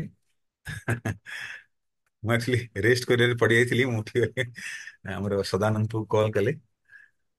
ଠିକ ଅଛି, କାହାର କିଛି ପ୍ରଶ୍ନ ଅଛି ତ କହିବେ। हरे कृष्ण प्रभु दंडवत प्रणाम। ପ୍ରଣାମ, ଏସ୍ ପ୍ରଭୁ। तो ଆପଣ ଯେ କହିଲେ ଯେ ପ୍ରଚେତା ମେନକାକୁ ଭଗବାନ ଦେଖିଥିଲେ ଆଉ ହୁଁ, ତାଙ୍କୁ କହିଲେ ଯେ ତୁମ ତପସ୍ୟାରେ ମୁଁ ଖୁସି ନୁହଁ, ମୁଁ ତୁମର ଯେ ସାଥିରେ ମିଳିମିଶି ରହୁଛ ସେ ପାଇଁ ମୁଁ ତାପରେ ହଁ ବେଶୀ ଖୁସି। ଏ ହଁ। ପ୍ରଚେତା କେମିତି ଥିଲା ସେଟା? କଣ କହିଲେ? ପ୍ରଚେତା କିଏ ଥିଲେ? ପ୍ରଚେତା ଏଇ ଯୋଉ ଦକ୍ଷ ପ୍ରଜାପତିଙ୍କର ପୁଅ ମାନେ, ପ୍ରଥମେ ନାରଦ ତାଙ୍କୁ ଭକ୍ତ ବନେଇ ଦେଇଥିଲେ। ତେଣୁ ସେମାନେ ସବୁ ତପସ୍ୟା କରୁଥିଲେ ଶିବଜୀଙ୍କ ଗାଇଡାନ୍ସ ନେଇକିନି। ଆଉ ତାଙ୍କ ତପସ୍ୟାରେ ପ୍ରସନ୍ନ ହେଇ ଭଗବାନ ତାଙ୍କ ସମକ୍ଷରେ ଦର୍ଶନ ଦେଲେ। ଚତୁର୍ଥ ସ୍କନ୍ଧରେ ବର୍ଣ୍ଣନ ଅଛି ପ୍ରଚେତା। ତେଣୁ ଆମେ ମାନେ ଏଇ ପ୍ରଚେତାଙ୍କ ଚରିତ୍ରରୁ ଶିକ୍ଷା ନେବା କି ସେମାନେ କେତେ ମିଳିମିଶି ରହୁଥିଲେ ବୋଲି ଭଗବାନଙ୍କୁ ପ୍ରସନ୍ନ କଲେ। ତେଣୁ ଆମେ ହୁଏତ ଅଲଗା ଅଲଗା ସ୍ଥାନରୁ ଆସିଛୁ ଆଶ୍ରମକୁ, ଭାଷା ଅଲଗା, ପଢା ଲିଖା ବି କିଏ ବେଶୀ ପଢା କିଏ କମ ପଢା, ସମସ୍ତ ସ୍ୱଭାବ ଅଲଗା ଅଲଗା। ଆଜ୍ଞା ତା ସତ୍ତ୍ୱେ ଆମେ ମିଳିମିଶି ଯୋଉ ରହୁଛେ ସେଇଟା ଭଗବାନଙ୍କୁ ବେଶୀ ପ୍ରସନ୍ନତା ଦେବ। ରଚିତାଙ୍କ ଚରିତ୍ର ଆମେ ଶିଖିବା କି ଭଗବାନଙ୍କୁ ବେଶୀ ପ୍ରସନ୍ନତା କଣ ଦିଏ, ଯେ ଆମେ ମିଳିମିଶି ରହିବା, କିଛି ଭେଦଭାବ ଭୁଲିକି ରହିବା, ସେ ज्यादा ଆନନ୍ଦ ଦବ। ବୁଝିଲେ? ଆଜ୍ଞା ଆଜ୍ଞା। ହରେ ଆଉ କୃଷ୍ଣ ପ୍ରଭୁ। ଆପଣ ରହୁଛି। ପ୍ରଭୁ, ଅ, ଏଠି ଗୋଟେ କୁହାଗଲା କି ସମ୍ମାନ ଆଉ ପ୍ରଣାମ କଲେ ଭଲ ପାଇବା ବଢେ। ଆଜ୍ଞା। ତ ଆମେ ଦୂରେ ଦୂରେ ରହୁଛୁ ପୁରା, ପ୍ରସାଦ ପାଉନୁ ସାଙ୍ଗରେ, ରୁମ ହେଲା ଅଲଗା, ପଢାପଢି ବି ମିଳିମିଶି କରୁନେ। ତେଣୁ ଗୋଟିଏ ଆଶ୍ରମ ଥାଇ ସିଏ ତା ଆଡକୁ ଛତିଶ ସାଙ୍ଗଟା କହନ୍ତିନି କି ହିନ୍ଦୀରେ ଛତିଶ, କି ସିଏ ତା ମୁହଁ ତା ଆଡକୁ ଅନେଇଛି, ସିଏ ତ ମୁହଁ ଆଡକୁ ଅନେଇଛି। ତେଣୁ ଆମେ ଯୋଉ ଯୋଉ ପରିବେଶରେ ଅଛୁ, ହୁଏତ ଆମେ ଇସ୍କନ ସ୍ୱରରେ ଅଛୁ, ଆମର ଛୋଟିଆ କେନ୍ଦ୍ର ଟିକେ ହଉ, ଆମେ ଯୋଉ 8-10 ଜଣ ଭକ୍ତ ଅଛୁ ମିଳିମିଶି ରହିବା। ପ୍ରଣାମ କଲେ ପରସ୍ପରକୁ ଦେଖୁଛି, ଆନନ୍ଦପୁରରୁ ହଉଛି, ବୈଷ୍ଣବ ଦେଖିବା ମାନେ ଆନନ୍ଦ ହବାର ଅଛି, ସମ୍ମାନ କରିବାର ଅଛି। ତାହେଲେ କଣ ହବ ନା, ଏଇ ସଦାଚାର ପାଳନ କଲେ ଭଗବାନ ପ୍ରସନ୍ନ ହେବେ। ତେଣୁ ପ୍ରଣାମ ନ କଲେ ସିଏ ତା ମୁହଁକୁ ଦେଖିଲାନି, ସେ ମୁହଁ ବୁଲେଇ ଚାଲିଗଲା, ସେ ସାଡୁକୁ ଅନେଇ ଚାଲିଗଲା। ତେଣୁ ପ୍ରଭୁ, ଧୀରେ ଧୀରେ କଣ ହବ, ହଁ ଆଜ୍ଞା କୁହନ୍ତୁ କୁହନ୍ତୁ। ଏଇଟା ତ ଆମେ ଥିଓରିଟିକାଲି ଶୁଣୁଛୁ, ହଁ, ପ୍ରାକ୍ଟିକାଲି ଆମେ ଆକୁ କେମିତି ମାନେ ଆମେ କେତେ ବି ବ୍ୟସ୍ତ action- ହଉ, ବେଳେ ବେଳେ ବହୁତ ବ୍ୟସ୍ତ ଥିବା, କୌଣସି ମାର୍କେଟରେ ଯାଉଛି କିଛି ଆଣିବା ପାଇଁ, କିନ୍ତୁ ଯେତେବେଳେ ଆମେ ସ୍ୱାଭାବିକ ଜୀବନରେ ଯେମିତି ମଙ୍ଗଳ ଆରତିରେ ଆମେ ଯାଉଛେ, ଆଁ, ଆମର ଜଣେ ଭକ୍ତ କହୁଥିଲେ କି ଆଜିଠୁ ବହୁତ ବର୍ଷ ପୂର୍ବେ ଆଶ୍ରମର ନିୟମ ଥିଲା କି ଯୋଉ ଭକ୍ତ ପ୍ରଥମେ ଯାଇ ଟେମ୍ପଲରେ ପହଞ୍ଚିଛି ତାକୁ ସମସ୍ତେ ପ୍ରଣାମ କରୁଥିଲେ, କାହିଁ ସିନସିୟର ସିଏ। ତେଣୁ ଆମେ ସବୁବେଳେ ଆମ ଭିତରେ ସମ୍ମାନ କରିବା, ଯେତେବେଳେ ମୌକା ମିଳୁଛି ପ୍ରସାଦ ମିଳିମିଶି ପାଇବା, ହସି ଖୁସି ରହିବା, ପରସ୍ପରକୁ ସେବା କରିବା। ନାଇଁ ଏମିତି କହିବାନି ତୁ ମୁଁ କାହିଁ କରିବି ସିଏ କରୁନି, ଏସବୁ ଭାବନା ହେଲେ ପୁଣି ଆଶ୍ରମ ଲମ୍ବା ରହିପାରିବାନି। କାହାର କିଛି ସ୍ୱାସ୍ଥ୍ୟଗତ ପ୍ରୋବ୍ଲେମ ରହିପାରେ, କିଏ ବୟସ୍କ ହେଲାଣି, ବୟୋଜ୍ୟେଷ୍ଠ ହେଲାଣି, ତାଙ୍କର ଅଲଗା କାରଣ ହେଇପାରେ। କିନ୍ତୁ ଆମେ ନୂଆ ନୂଆ ଯୋଉମାନେ ଆସିଛେ, କିଛି ବର୍ଷ ହେଇଛି, ଲମ୍ବା ସମୟ ଏଇ ଭାବନା ପୁରା ରହିବ। ଆମେ ହୁଏତ ଶରୀରରେ ଆଉ ଆମର ଅଚଳ ହେଇଯିବ ବୁଢା ହେଲେ, କିନ୍ତୁ ଭାବନାରେ କିଛି ପରିବର୍ତ୍ତନ ହବା କଥା ନୁହେଁ। ଖାଲି ଜାଣିଲେ ବି ହବନି, ପ୍ରଣାମ କରିବା, ମୁଁ ସେ କଥା କହିଲି। ଆମେ ଯଦି ଜାଣିକିନି ନ କରିବା, କିଛି ସମୟ ପରେ ଭଗବାନ ଆମଠୁ ଭୁଲେଇ ଦେବେ, ଆଉ ସେ ଜିନିଷ ମନେ ହିଁ ନଥିବ, ଆମେ ଆଳସ ହେଇଗଲେ। ଆଉ ଯୋଉ ଜିନିଷ ପାଳନ କରୁଛେ ସିଏ ଆମର ସ୍ୱଭାବ ହେଇଯାଏ। କୁହାଯାଏ ଯେ କି ଯୋଉ ଜିନିଷ ପାଳନ କରୁଛେ ସିଏ ଆମର ହାବିଟ ହେଇଯାଏ, ପୁରାଣା ହାବିଟ ଚାଲିଯାଏ। ତେଣୁ ଆମ ମନ ଭିତରେ ବହୁତ ସାରେ ଏସବୁ ପାଳନ ନ କରିବା ପାଇଁ ବ୍ୟତିକ୍ରମ ଆସେ, ଅବରୋଧ ଆସେ, କିନ୍ତୁ ଆମେ ତାକୁ ସବୁ ଛାଡିକିନି ଆମେ ପାଳନ କଲେ ଏଇ ଜ୍ଞାନ ସ୍ୱାଭାବିକ ହବ, ଆଉ ମଧୁରତା ବି ଆମେ ଆସ୍ୱାଦନ କରିବା। ଅ, ତେଣୁ ଗୋଟେ ଛୋଟ ପରିବେଶରେ ସମ୍ବନ୍ଧ ବଢେଇଲେ ଆମେ ବାହାରକୁ ଗଲେ ବି ସେଇ ଭାବନା ଆମର ରହିବ। ତେଣୁ ନିଜ ଭିତରେ ସବୁ ରିଜର୍ଭ ନେଚର ସବୁ ଛାଡିବାର ଅଛି। ଏମିତି ବଡ ହେଇଗଲେଣି, ମୁଁ ସିନିୟର ହେଇଗଲେଣି, ବଡ ପଦବୀରେ ଅଛି, ଏସବୁ ଭାବନା ବି ଆବରଣ କରିଦିଏ। ଆମେ ଭକ୍ତ ସମାଜ ଦୂରେଇ ଯାଉଛେ ଆକ୍ଚୁଆଲି। ତେଣୁ ପ୍ରସାଦ ସେବା କରିବା, ମିଳିମିଶି ପ୍ରସାଦ ପାଇବା, ମିଳିମିଶି ଆଶ୍ରମ ସଫା କରିବା, ମିଳିମିଶି ବେଳେ ଶୌଚାଳୟ ବି ସଫା କରିବା, ମନ୍ଦିର ପରିବେଶ ସଫା କରିବା। ତେଣୁ କାଲି ଯେମିତି ଗୁଣ୍ଡିଚା ମାର୍ଜନ ଅଛି, ଗୁଣ୍ଡିଚା ମାର୍ଜନ ଗୋଟେ ସୁଅବସର ମିଳିମିଶି ରହିବାର, ମିଳିମିଶି ସେବା କରିବାର, ପରସ୍ପରକୁ ସ୍ନେହ ଆଦର ଦେବାର। ମହାପ୍ରଭୁ ଯେମିତି କରୁଥିଲେ ଗୁଣ୍ଡିଚା ମନ୍ଦିର, ସବୁ ଗୌଡୀୟ ବୈଷ୍ଣବଙ୍କୁ ନେଇ, ନବଦ୍ୱୀପରୁ ଯୋଉମାନେ ଆସିଥିଲେ, ଓଡିଶାରେ ଯୋଉମାନେ ଆସିଥିଲେ, ସମସ୍ତଙ୍କୁ ନେଇ ମିଳିମିଶି କରୁଥିଲେ। ଆଁ, ତେଣୁ ଆମେ ଏସବୁ ମିଳିମିଶି ରହିଲେ, ଭାବନା ଭଲ ରଖିଲେ, ଆଟିଚ୍ୟୁଡ ଭଲ ରଖିଲେ, ଆମ ଭିତରେ ଆନନ୍ଦ ଗୋଟିଏ ପରିବାର ରହିବା। ତେଣୁ ଜାଣିକିନି ପାଳନ ନ କଲେ ଅସୁବିଧା, ପାଳନ କରିବା ବହୁତ ଆବଶ୍ୟକ। ହୁଁ? ତେଣୁ ପ୍ରଭୁପାଦ କହନ୍ତି, even the process is simple, application is very difficult. କି ଆମେ ଧୀରେ ଧୀରେ ଯେତେବେଳେ ଜ୍ଞାନ ବଢେଇ ନେଇ ଚାଲୁ, ଆମେ ଭାବୁଛୁ ଏଗୁରା ଦରକାର ନାହିଁ, ନା ନା ଏଟା ଦରକାର ହଉ। ଯେତେ ବଡ ହଉଛେ ସେତେ ଝୁକିବା ଦରକାର, ଆମ ଭିତରେ ଅହଂଭାବ ବଢୁଛି, ଆକ୍ଚୁଆଲି ଝୁକିବା ଦରକାର। ହଁ, ବୁଝିପାରୁଛନ୍ତି କଣ ଆପଣ କିଛି କହୁଥିଲେ, ମୁଁ ରୋକିଦେଲି, ଆପଣ କୁହନ୍ତୁ। ନାଇଁ ନାଇଁ। ହଁ, ଆଉ କାହାର କିଛି ପ୍ରଶ୍ନ ଅଛି? ଯୋଉମାନେ ଆପଣ ସ୍ୱରରେ ବି କେତେ ଜଣ ଆଶ୍ରମ ଭକ୍ତ ଅଛନ୍ତି, ନିବାସୀ ଭକ୍ତ, ଅନ୍ତେବାସୀ?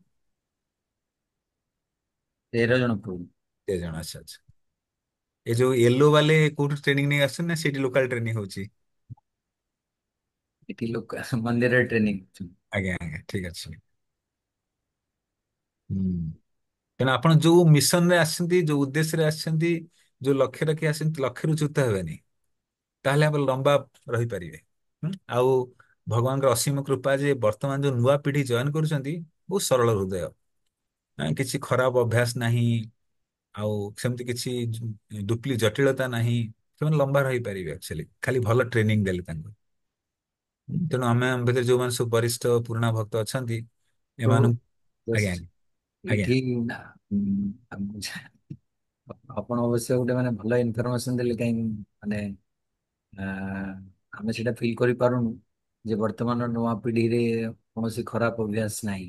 ହୁଁ କାହିଁକି ନା ସମସ୍ତେ ତ ଆର୍ଲିୟର ଷ୍ଟେଜରୁ ହିଁ ମୋବାଇଲ ଏଡିକ୍ଟେଡ ହେଇଯାଉଛନ୍ତି। ହୁଁ। ତ ଯାଉ, କିନ୍ତୁ ମାନେ ମୁଁ ସେଇଟା ଦେଖିପାରୁନାହିଁ। ହଁ ଆମେ ଦେଖୁଛୁ ଯେ ନୂଆ ଜେନେରେସନ ଯୋଉମାନେ ଆସୁଛନ୍ତି ପିଲାମାନେ ସେ ବହୁତ ଗମ୍ଭୀର। ଆଉ ସେମାନଙ୍କୁ ଯାହା କୁହାଯାଉଛି ସିନସିୟରଲି ପାଳନ କରୁଛନ୍ତି। ବରିଷ୍ଠ ମାନେ କହିଲେ ତମେ ବଡ ମୋବାଇଲ ରଖିବନି, ସେ ରାଜି ହେଲେ କିଛି କମ୍ପ୍ଲେନ ନାହିଁ। ପୁରୁଣା ସମୟରେ ଯୋଉ ଟ୍ରେନ ନଥିଲେ ସେମାନେ ଲଢେଇ ଯିବେ, କାହିଁ ତୁମେ ବଡ ସିନିୟର ଲିଡର ହେଇକି ତମେ ମୋବାଇଲ ନଉଛ, ଆମେ କାହିଁ ନ ରଖିବୁନୁ। ସେ ଗୁରୁଜନ ବରିଷ୍ଠଙ୍କର ଆଦେଶ ପାଳନ କଲେ ତାର କଲ୍ୟାଣ ଅଛି, ଏଠି ମଙ୍ଗଳ ଅଛି। ତେଣୁ ଆମେ ଯେତେବେଳେ ବଡ ମାନଙ୍କର ଅବମାନନା କରିବା, ସେତେବେଳେ ଆମେ କୃପାରୁ ବଞ୍ଚିତ ରହିଯାଉ, ଆଶୀର୍ବାଦରୁ ବଞ୍ଚିତ ରହିଯାଉ। ପାଳନ କରିବା ବହୁତ ଆବଶ୍ୟକ। ହୁଁ। ତ ଆମେ ଦେଖୁଛୁ ନୂଆ ଜେନେରେସନ ଯୋଉମାନେ ଆମର ଏଠି ଦିଲ୍ଲୀ ହେରିକାରେ ଆସୁଛନ୍ତି, ବହୁତ ସରଳ ପିଲା, ସ୍ୱଭାବ ଭଲ, ଜୀବନ ମିଶନ ଉଦ୍ଦେଶ୍ୟରେ ଆସିଛନ୍ତି, କିଛି ମନ୍ଦ ଅଭ୍ୟାସ ନାହିଁ। ମନ୍ଦିରରେ ଆସିବି ଝିଅ ଫିଅ ପୁଅ ଝିଅ କଥାବାର୍ତ୍ତା ନାହିଁ। ସେବାରେ ବ୍ୟସ୍ତ ରହିବା, ଅଥରିଟି ଆଦେଶକୁ ପାଳନ କରିବା, ଏସବୁ ବିଧି ପାଳନ କଲେ ଲମ୍ବା ଜଣ ରହିପାରିବ। ଆଉ ଯୋଉମାନେ ନ ରହିବେ ନା, ସେମାନେ କିଛି ଦିନ ପରେ ହାରି ଯିବେ, ତାଙ୍କ ଘୁଟନ ନିଶା ଲାଗିବ, ହଁ, ଅସ୍ୱାଭାବିକ ଲାଗିବ। ତେଣୁ ଆମେ ଯୋଉ ଭିତରେ ଆମ ଭିତରେ ରିଜର୍ଭ ନେଚର ଅଛି ତାକୁ ଛାଡିବା, ସେବା କରିବା, ପରସ୍ପରକୁ ମିଳିମିଶି ରହିବା, ସାଙ୍ଗରେ ପ୍ରସାଦ ପାଇବା, ସାଙ୍ଗରେ ସେବା କରିବା, ପ୍ରଣାମ କରିବା, ଏସବୁ ଛୋଟ ଛୋଟ ନିୟମ ପାଳନ କଲେ ବି ଆମେ ମଧୁର ସମ୍ବନ୍ଧ ଗଠନ ହବ। କାହା ପାଇଁ ଯେମିତି ନରୋତ୍ତମ ଦାସ ଠାକୁର ଭଜନ ଲେଖୁଛନ୍ତି, ଯେ ଆନିଲ ପ୍ରେମ ଧନ ଶ୍ରୀନିବାସ ଆଚାର୍ଯ୍ୟଙ୍କ ପାଇଁ ଏତେ ପ୍ରଗାଢ ପ୍ରେମ ଥିଲା କି ତମ ବିନା ମୁଁ ରହିପାରିବିନି। ତେଣୁ ଆମେ ଯୋଉ ଆଶ୍ରମରେ ଅଛି, ଜଣେ ଭକ୍ତଙ୍କ କିଛି ଦେହ ଖରାପ ହେଲେ ଆମ ହୃଦୟ ଯେମିତି କାନ୍ଦିବା ଦରକାର, କରୁଣା ମାନେ ପୀଡା ହବା ଦରକାର କି କେତେ ସୁନ୍ଦର ସେବା କରୁଛନ୍ତି। ବେଳେ ବେଳେ ଭକ୍ତ ସବୁ ମିଶିକିନି ପରସ୍ପର ଗୁଣଗାନ କରିବା, ଜନ୍ମଦିନ ମାନଙ୍କରେ ଗୁଣଗାନ କରିବା, କି ଜଣେ ଭକ୍ତ କେତେ ସେବା କରୁଛନ୍ତି, ତ୍ୟାଗ କରି ଆସିଛନ୍ତି, ଏ ଯୁବା ଅବସ୍ଥା ଭଗବାନଙ୍କୁ ଦେଇ ଦେଇଛନ୍ତି। ସଂସାର ଯୁବକ ମାନେ ଇନ୍ଦ୍ରତୃପ୍ତିରେ ଲାଗି ରହିଛନ୍ତି, ପୁରୁଷ ସ୍ତ୍ରୀ କାମ ଭାବନାରେ ଲାଗି ରହିଛନ୍ତି। ଏମାନେ ଯୋଉ ଛାଡି ଛାଡି ଆସିଛନ୍ତି, ମହାପ୍ରଭୁ ଆଗରେ ବହୁତ ବଳିଦାନ କରିଛନ୍ତି, ଗ୍ରେଟେଷ୍ଟ ସାକ୍ରିଫାଇସ୍ ଲାଇକ୍। ତେଣୁ ଆମେ ଗୁଣଗାନ କରିବା, ଆମର ବି ଆଧ୍ୟାତ୍ମିକ ପ୍ରଗତି ହବ, ଆଉ ସେମାନଙ୍କୁ ବି ପ୍ରେରଣା ମିଳିବ। ହଁ। ଆମେ ଯେତେବେଳେ ଆଶ୍ରମ ଜଏନ କରିଥିଲୁ ମନେ ଅଛି, ଆମର ବରିଷ୍ଠ ମାନେ ଆମକୁ ରାଜଭୋଗ ପ୍ଲେଟ ଆଣି ଦଉଥିଲେ। ଆମର ରାଜଭୋଗ ପ୍ଲେଟ ରେଡି ଥିବ, ବହୁତ ଦିନ ତାକୁ କଲେ। ତାପରେ ଆମେ ଆମର ଯୋଉ ନେକ୍ସଟ ବ୍ୟାଚ୍ ଥିଲା, ଆମେ ତାଙ୍କୁ ସେମିତି ଆଦର କରୁଥିଲୁ। ଆମେ ସେତେ ଆଟାଚ ହବାନି କି ଆମକୁ ପୁରା ଜୀବନ ଭର ରାଜଭୋଗ ମିଳୁ।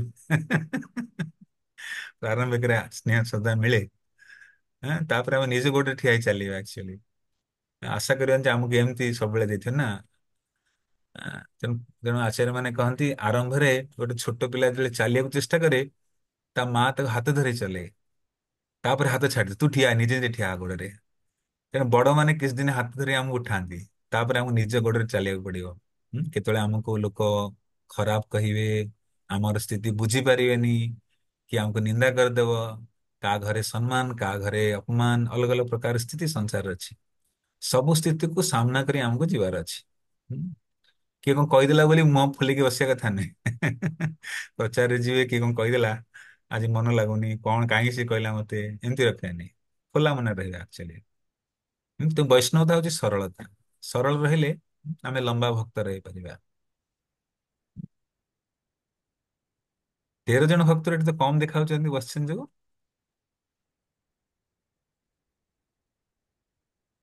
ସମସ୍ତେ କୋଉଠି ସେବାରେ ଯାଇଛନ୍ତି କି, ନା ଅଲଗା ମନ୍ଦିରରେ ଅଛନ୍ତି?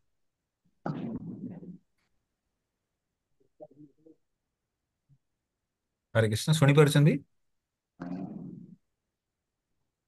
ଆପଣ ନେଟୱାର୍କ ଇସ୍ୟୁ ଅଛି ବୋଧେ। ଆଚ୍ଛା ଆଚ୍ଛା, ଅଲଗା ଅଲଗା ପଟେ ବସିଛନ୍ତି, ଆଚ୍ଛା ଆଚ୍ଛା ଆଚ୍ଛା। ହରେ କୃଷ୍ଣ। ପୁରା କ୍ୟାମେରା କଭର କରିପାରୁନି, ହଁ ହଁ। ହଁ ହଁ। ନାଇଁ, ସାମ୍ନା ପଟେ କ୍ୟାମେରା ଯୋଉ ଫୋକସ ହଉଥିଲେ କମ ଦେଖା ଯାଉଥିଲା। ହଁ, ସମସ୍ତେ ବସିଛନ୍ତି ଆଜ୍ଞା। ଗୁଡ୍।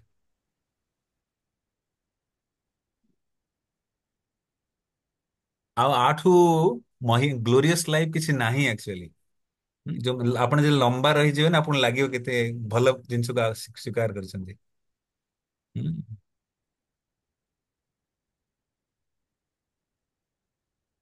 ପ୍ରଭୁଜୀ ପ୍ରଭୁ ହରେ କୃଷ୍ଣ ଧନ୍ୟ ପ୍ରଭୁଜୀ।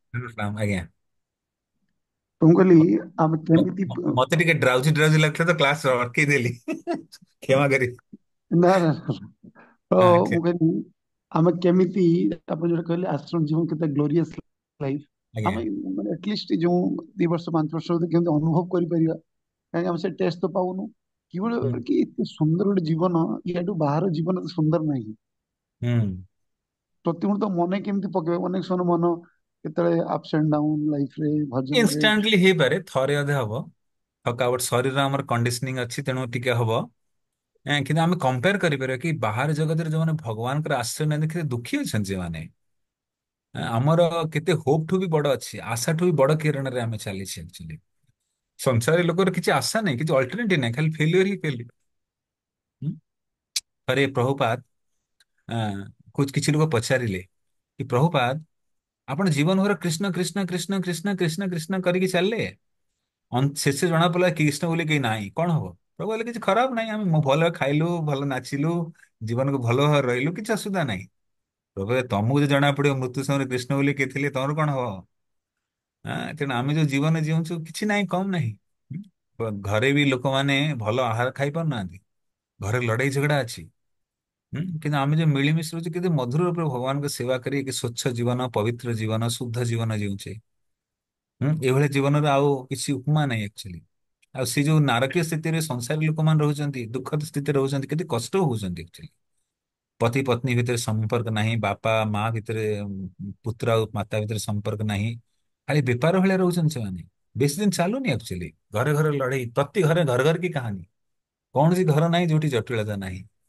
କିନ୍ତୁ ଆମେ ଗୋଟେ ପରିବାର ନିର୍ମାଣ କରୁଛୁ କୃଷ୍ଣଙ୍କୁ ରଖି ସେଣ୍ଟରରେ ଆଚାର୍ଯ୍ୟ ପ୍ରଭୁପାଦଙ୍କ ଶିକ୍ଷା ଅନୁସାରେ ଯୋଉଠିକି ସମସ୍ତେ ଆନନ୍ଦ ପୂର୍ବକ ରହୁଛନ୍ତି କାହାର ଚିନ୍ତା ନାହିଁ କିଛି ଆକ୍ଚୁଆଲି ଖୁସି ପୂର୍ବକ ରହୁଛନ୍ତି ସେବା କରି ଆନନ୍ଦରେ ରହୁଛନ୍ତି। ତେଣୁ ଏଇ ଜୀବନ ବ୍ରହ୍ମଚାରୀ ଜୀବନ ସବୁଠୁ ଯେତେବେଳେ ମୁଁ ଯେତେବେଳେ ବ୍ରହ୍ମଚାରୀ ପ୍ରସଙ୍ଗ ଆସେ ଆମେ ଆଦର୍ଶ ଶିଖିପାରିବା ଯେ ଋଷ୍ୟଶୃଙ୍ଗ ଥିଲେ କି ଗୋଟେ ବ୍ରହ୍ମଚାରୀ ଧରତୀ ଉପରେ ପାଦ ରଖିଲେ ଧରତୀରେ ଯଜ୍ଞ ବର୍ଷା ସବୁ ହୁଏ ଏତେ ଶକ୍ତି ତାର ପାୱାର ଏତେ ବ୍ରହ୍ମଚାରୀ। ତ ବ୍ରହ୍ମଚାରୀ ଜୀବନ ଏତେ ଗ୍ଲୋରିୟସ୍ ଆକ୍ଚୁଆଲି ରିଏଲି। ଆଉ ବ୍ରହ୍ମଚାରୀ ମାନେ ହିଁ ସମାଜର ବାସ୍ତବିକ କଲ୍ୟାଣ ନିଃସ୍ୱାର୍ଥ ଭାବରେ କରିପାରନ୍ତି। ବ୍ୟକ୍ତି ସାଂସାରିକ ଜୀବନରେ ବି ନିଃସ୍ୱାର୍ଥ ସେବା କରିପାରେ ନା। ଆମେ ଅନେକ ଉଦାହରଣ ଦେଖୁ କି ଯୋଉମାନେ ବିବାହିତ ତାଙ୍କ ମାତା ପିତା ଆସି କହନ୍ତି କି ମୋ ପୁଅଟା ବାହା ହେଇଛି ତା ସ୍ତ୍ରୀ କଥାରେ ପଡି ଅଲଗା ରହୁଛି ଆମେରିକାରେ ରହୁଛି ଆମକୁ ଦେଖାଶୁଣା କେହି କରୁନାହାନ୍ତି ମୋ ପୁଅଟା ବ୍ରହ୍ମଚାରୀ ସିଏ ତାର ଆବଶ୍ୟକ ପଡିଲେ ମୋର କଥା ବୁଝୁଛି ଆସୁଛି। ତେଣୁ ଆମେ କାହିଁ ନାହିଁ ଚାହିଁବୁ ଯେ ଆମ ପୁଅ ବ୍ରହ୍ମଚାରୀ ବନୁ। ହୁଁ। ତେଣୁ ଯେ ବ୍ରହ୍ମଚାରୀ ତାର କିଛି ଅଲଗା ଦାୟିତ୍ୱ ନେଇ ଭଗବାନଙ୍କ ଦାୟିତ୍ୱ ଶୁଣୁଛି ଆଉ ତା ଛଡା ସେ ନିଜେ ଶାସ୍ତ୍ର ପଢି ବୁଝୁଛି କି ମାତା ପିତାଙ୍କ ପ୍ରତି ବି ମୋର ବିଶେଷ କର୍ତ୍ତବ୍ୟ ଅଛି। ଗୁରୁଜନଙ୍କ ପ୍ରତି ବିଶେଷ କର୍ତ୍ତବ୍ୟ ଅଛି ଭଗବାନଙ୍କ ସେବା ବି ପ୍ରମୁଖ ଜୀବନର ଲକ୍ଷ୍ୟ କଣ? ସେ ଯିଏ ଜାଣିଛି ଡ୍ୟୁଟି ସେ ମାତା ପିତାଙ୍କ ପ୍ରତି ଡ୍ୟୁଟି ଭଲ ଭାବରେ କରୁଛି ନ କଲେ ସେ କଣ ଜାଣିଛି ସେ ଋଣରୁ ମୁକ୍ତ ହେଇପାରିବନି। ହଁ। ତେଣୁ ସବୁ ବିଷୟରେ ଜୀବନ ଜୀବା କଳା ବି ଏଥିରୁ ଶିଖା ଯାଉଛି। ତେଣୁ ଏଇ ଯୋଉ ଜୀବନ କେତେ ଗ୍ଲୋରିୟସ୍ ମହିମା ମଣ୍ଡିତ ଆମେ ଧୀରେ ଧୀରେ ଅନୁଭବ କରିବା ଆକ୍ଚୁଆଲି। ସଂସାରକୁ ଦେଖିବା ନିଜର ସାଙ୍ଗ ପୁରୁଣା ସାଙ୍ଗମାନଙ୍କୁ ଦେଖିବା ନିଜର ପରିବାରକୁ ଦେଖିବା। କିନ୍ତୁ ହଁ ଯୋଉମାନେ ଭକ୍ତି କି ଆପଣେଇଛନ୍ତି ତାଙ୍କର ଯୋଉ ପରିବାର ସେଥିରେ ବି ଭଗବାନ ପରିବର୍ତ୍ତନ ଆଣିବେ ତାଙ୍କ ଘରେ ବି ସୁଖ ଦୁଃଖ ସବୁ ଦୂର ହେଇଯିବ ଧୀରେ ଧୀରେ। ହଁ, ତାଙ୍କ ଭିତରେ ଭକ୍ତି ଭାବ ଜାଗୃତ ହବ ଧୀରେ ସମୟ କ୍ରମେ ଆକ୍ଚୁଆଲି। ଆମେ ଅନେକ ଦେଖିଛୁ ଭକ୍ତ ମାନେ ଯୋଉମାନେ ଆଶ୍ରମ ଜଏନ କରନ୍ତି ସେମାନେ ଭକ୍ତ ନଥିଲେ କି ତାଙ୍କର ଭକ୍ତି ବଳରେ ତାଙ୍କ ପରିବାର ଲୋକମାନେ ବି ପ୍ରଭାବିତ ହେଇଛନ୍ତି ପରବର୍ତ୍ତୀ କିଛି ବର୍ଷ ବିତିଲା ପରେ 8-10 ବର୍ଷ ବିତିଲା ପରେ ମାତା ପିତା ଭାଇ ଭଉଣୀ ଘରର ବାକି ସଦସ୍ୟ ମାନେ ବି ଭକ୍ତିକୁ ଆପଣାଇଛନ୍ତି। ହୁଁ। ବୁଝିପାରିଲେ ପ୍ରଭୁଜୀ? କିଛି ଆଜ୍ଞା ପ୍ରଭୁ thank you thank you thank ସ୍ୱଳ୍ପ ଅନୁଭୂତିରୁ ପ୍ରଚେଷ୍ଟା କଲି। ନା ଆପଣଙ୍କର ବିଶେଷ ଅନୁଭୂତିର ଯାହା ହଉ ଅନୁପ୍ରାଣ ଏତେ ବର୍ଷ ଆଶ୍ରମ ଜୀବନରେ କଟେଇବା ତେଣୁ ଆପଣ ମାନଙ୍କୁ ଦେଖିକି ଜଣେ ପ୍ରଭୁଜୀ କହୁଥିଲେ କି ଆମକୁ ଦେଖିବା ଦରକାର ଯେ ଯୋଉମାନେ ଅଛନ୍ତି ଆଶ୍ରମ ଲାଇଫରେ ଆମ ଗୁରୁ ବର୍ଗ ନିବାସ ପଙ୍କଜାଙ୍ଗିରି ଭଳି ସେମାନେ ପୁରା ଜୀବନ 50 ବର୍ଷ ଆଶ୍ରମ ଜୀବନ 60 ବର୍ଷ 50 ବର୍ଷ ଜୀବନ 60 ତାଙ୍କର। ବର୍ଷ କଟେଇଛନ୍ତି ହଁ।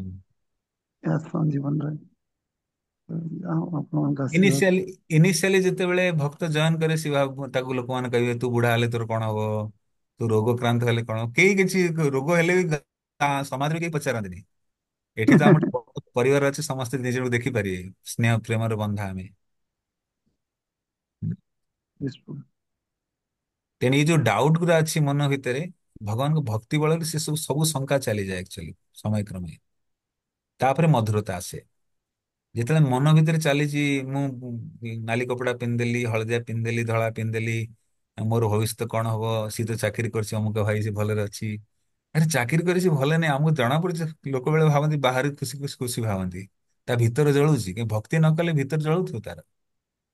ଯୋଉମାନେ ଭକ୍ତି କରିଛନ୍ତି ସେବା କରୁଛନ୍ତି ସେମାନଙ୍କ ଅନ୍ଦରରୁ ହୃଦୟରୁ ତ୍ରିତାପ ଦୁଃଖ ଯାଉଛି, ସେ ଆନନ୍ଦ ପୂର୍ଣ୍ଣ ରହୁଛନ୍ତି। ଓକେ ପ୍ରଭୁ ମାନେ ବହୁତ ଧନ୍ୟବାଦ। ଆଉ କାହାର କିଛି ପଚାରି ଅଛି? ନା ପ୍ରଭୁ, ଥ୍ୟାଙ୍କ ୟୁ ପ୍ରଭୁ। ହରେ କୃଷ୍ଣ। ପ୍ରଭୁ ମୁଁ ମୁଁ କହିଲି କ୍ଷମା କାଲି ସନ୍ଧ୍ୟାରେ, ମୁଁ କହିଲି ଆଜ୍ଞା। କାଲି ସନ୍ଧ୍ୟାରେ କୋଉ ଟିକେ ସମୟ ହବ କି ପ୍ରଭୁ, ଗୋଟେ ଗୁଣ୍ଡିଚା ମାର୍ଜନ ଟିକେ ମହାପ୍ରଭୁଙ୍କ ବିଷୟରେ ଟିକେ ସନ୍ଧ୍ୟାରେ କଂଗ୍ରେସ ଭକ୍ତ ଚାହୁଁଥିଲେ ଟିକେ କ୍ଲାସ ସନ୍ଧ୍ୟା ପାଇଁ। କାଲି କାଲି 26 ତାରିଖ ନା? ହଁ ଆଜ୍ଞା କାଲି ପ୍ରଭୁ, ମୋର କିଛି ସେଡ୍ୟୁଲ ନାହିଁ ଏମିତି। 7:30 to 8:30 ପ୍ରଭୁ। ହଁ ଚଳିବ ପସିବଲ? ଚଳିବ। ଓକେ, ଓକେ ପ୍ରଭୁ, ଓକେ ପ୍ରଭୁ, ଥ୍ୟାଙ୍କ ୟୁ। ଏଇ ସେମ୍ ଲିଙ୍କ ନା ଅଲଗା ଲିଙ୍କରେ? ନା ମୁଁ ଲିଙ୍କ ପଠେଇବି ପ୍ରଭୁ, ଆମେ କଂଗ୍ରେଗେସନ ଗ୍ରୁପ ପାଇଁ କଂଗ୍ରେଗେସନ। ଠିକ ଠିକ ଠିକ ଅଛି, ମତେ ଆଉ ଗୋଟେ ଆଜ୍ଞା ରିମାଇଣ୍ଡ କରିବ, ଆଜି ଭୁଲି ଯାଇଥିଲି ଆଜ୍ଞା ଆଜ୍ଞା, ଆକ୍ଚୁଆଲି। ମୁଁ ଆମର ସେ କୋଅର୍ଡିନେଟର ଯେ ମଧୁସୂଦନ କାନପୁର ସେ ଆପଣଙ୍କୁ କୋଅର୍ଡିନେଟ କରିବି, ମୁଁ କଥା ହେଇଯିବି। ଠିକ ଠିକ। ଆଜ୍ଞା ଧନ୍ୟବାଦ। ଆଜ୍ଞା, ପ୍ରଣାମ। ହରେ କୃଷ୍ଣ। ଥ୍ୟାଙ୍କ ୟୁ ବାଞ୍ଚା ପ୍ରଭୁ, ହରେ କଲ୍ପତରୁ କୃଷ୍ଣ, ଜୟ ଜୟ ଜୟ। ପତିତାନାଂ जय ପାବନ। विजय रामनारायण प्रभु की जय। पंचाकल पत्र भ्रष्ट कृपा सिंधु।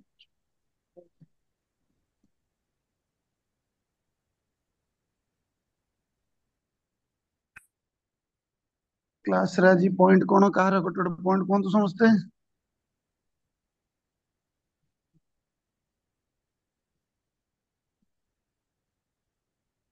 म्यूट ଅଛନ୍ତି। ଜଗନ୍ନାଥ ପ୍ରଭୁ ମୁଁ ହରେ କୃଷ୍ଣ ବହୁତ ଜଣେ ପ୍ରଣାମ। ଆପଣ ତ ବ୍ରହ୍ମଚାରୀ କମେଇ ଦେଲେ, ତ ବ୍ରହ୍ମଚାରୀ ଗୋଟେ ପଳେଇଗଲେ କି?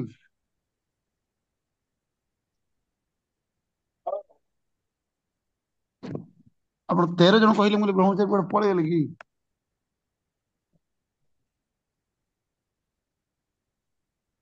ହଉ ଜଣେ ଜଣେ କୁହନ୍ତୁ ଆଜିର ପଏଣ୍ଟ କଣ କଣ ଡିସ୍କସ ହେଲା।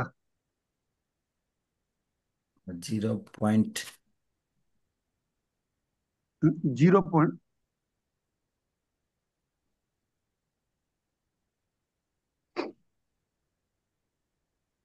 ଏ ସନ୍ଦୀପନ ଅଛି ନା? ସନ୍ଦୀପନ କାହିଁ, କଣ ଅସୁସ୍ଥ ତାର କଣ ହେଇଛି? ମୁଣ୍ଡ ବୁଲଉଛି। ତା ନ ଖାଇଲେ ମୁଣ୍ଡ ବୁଲିବନି, ତାକୁ ସାଲାଇନ 10 ଟଙ୍କା ଲଗେଇ ଦିଅ।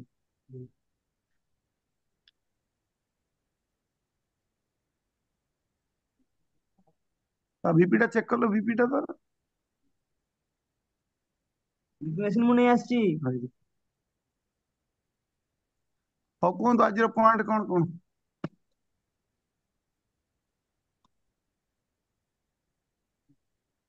ଆମ ମଧ୍ୟରେ ଅବିଦ୍ୟାର ଆବରଣ ଅଛି। ହୁଁ। ତ ସେ ଅବିଦ୍ୟାର ଆବରଣକୁ ଦୂର କରିବା ପାଇଁ ହେଲେ ମାନେ ଅଭ୍ୟାସ କରିବା ପାଇଁ ପଡିବ। କୁହନ୍ତୁ ସେପଟେ।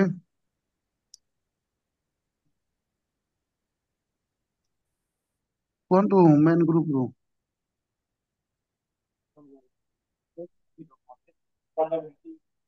ଭଗବାନଙ୍କ ବିଗ୍ରହ ସ୍ଥାନରେ ପ୍ରଣାମ କରିବା ଅଛି।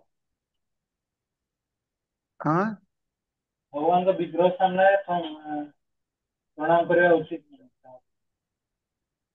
ଓକେ, ତାପରେ ବିଗ୍ରହଙ୍କ ଚରଣରୁ ଦର୍ଶନ କରିବା ଉଚିତ, ଡାଇରେକ୍ଟ ମୁଖକୁ ଦର୍ଶନ କରିବା ଉଚିତ।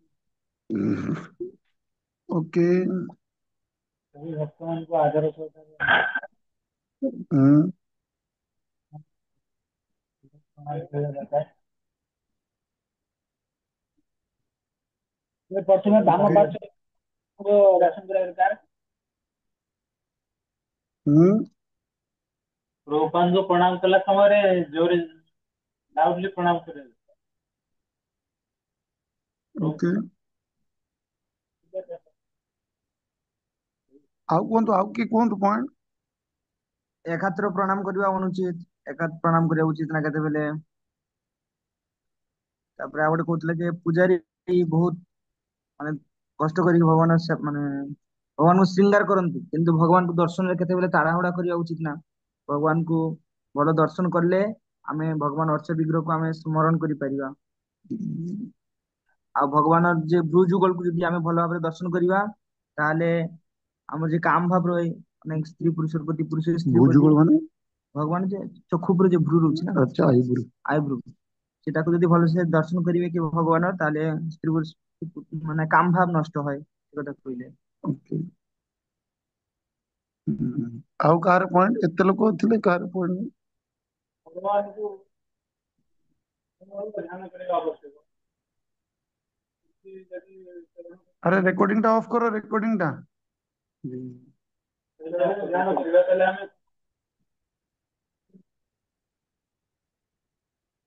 ତଳେ ତଳେ ହରିବୋଲ। ତଳେ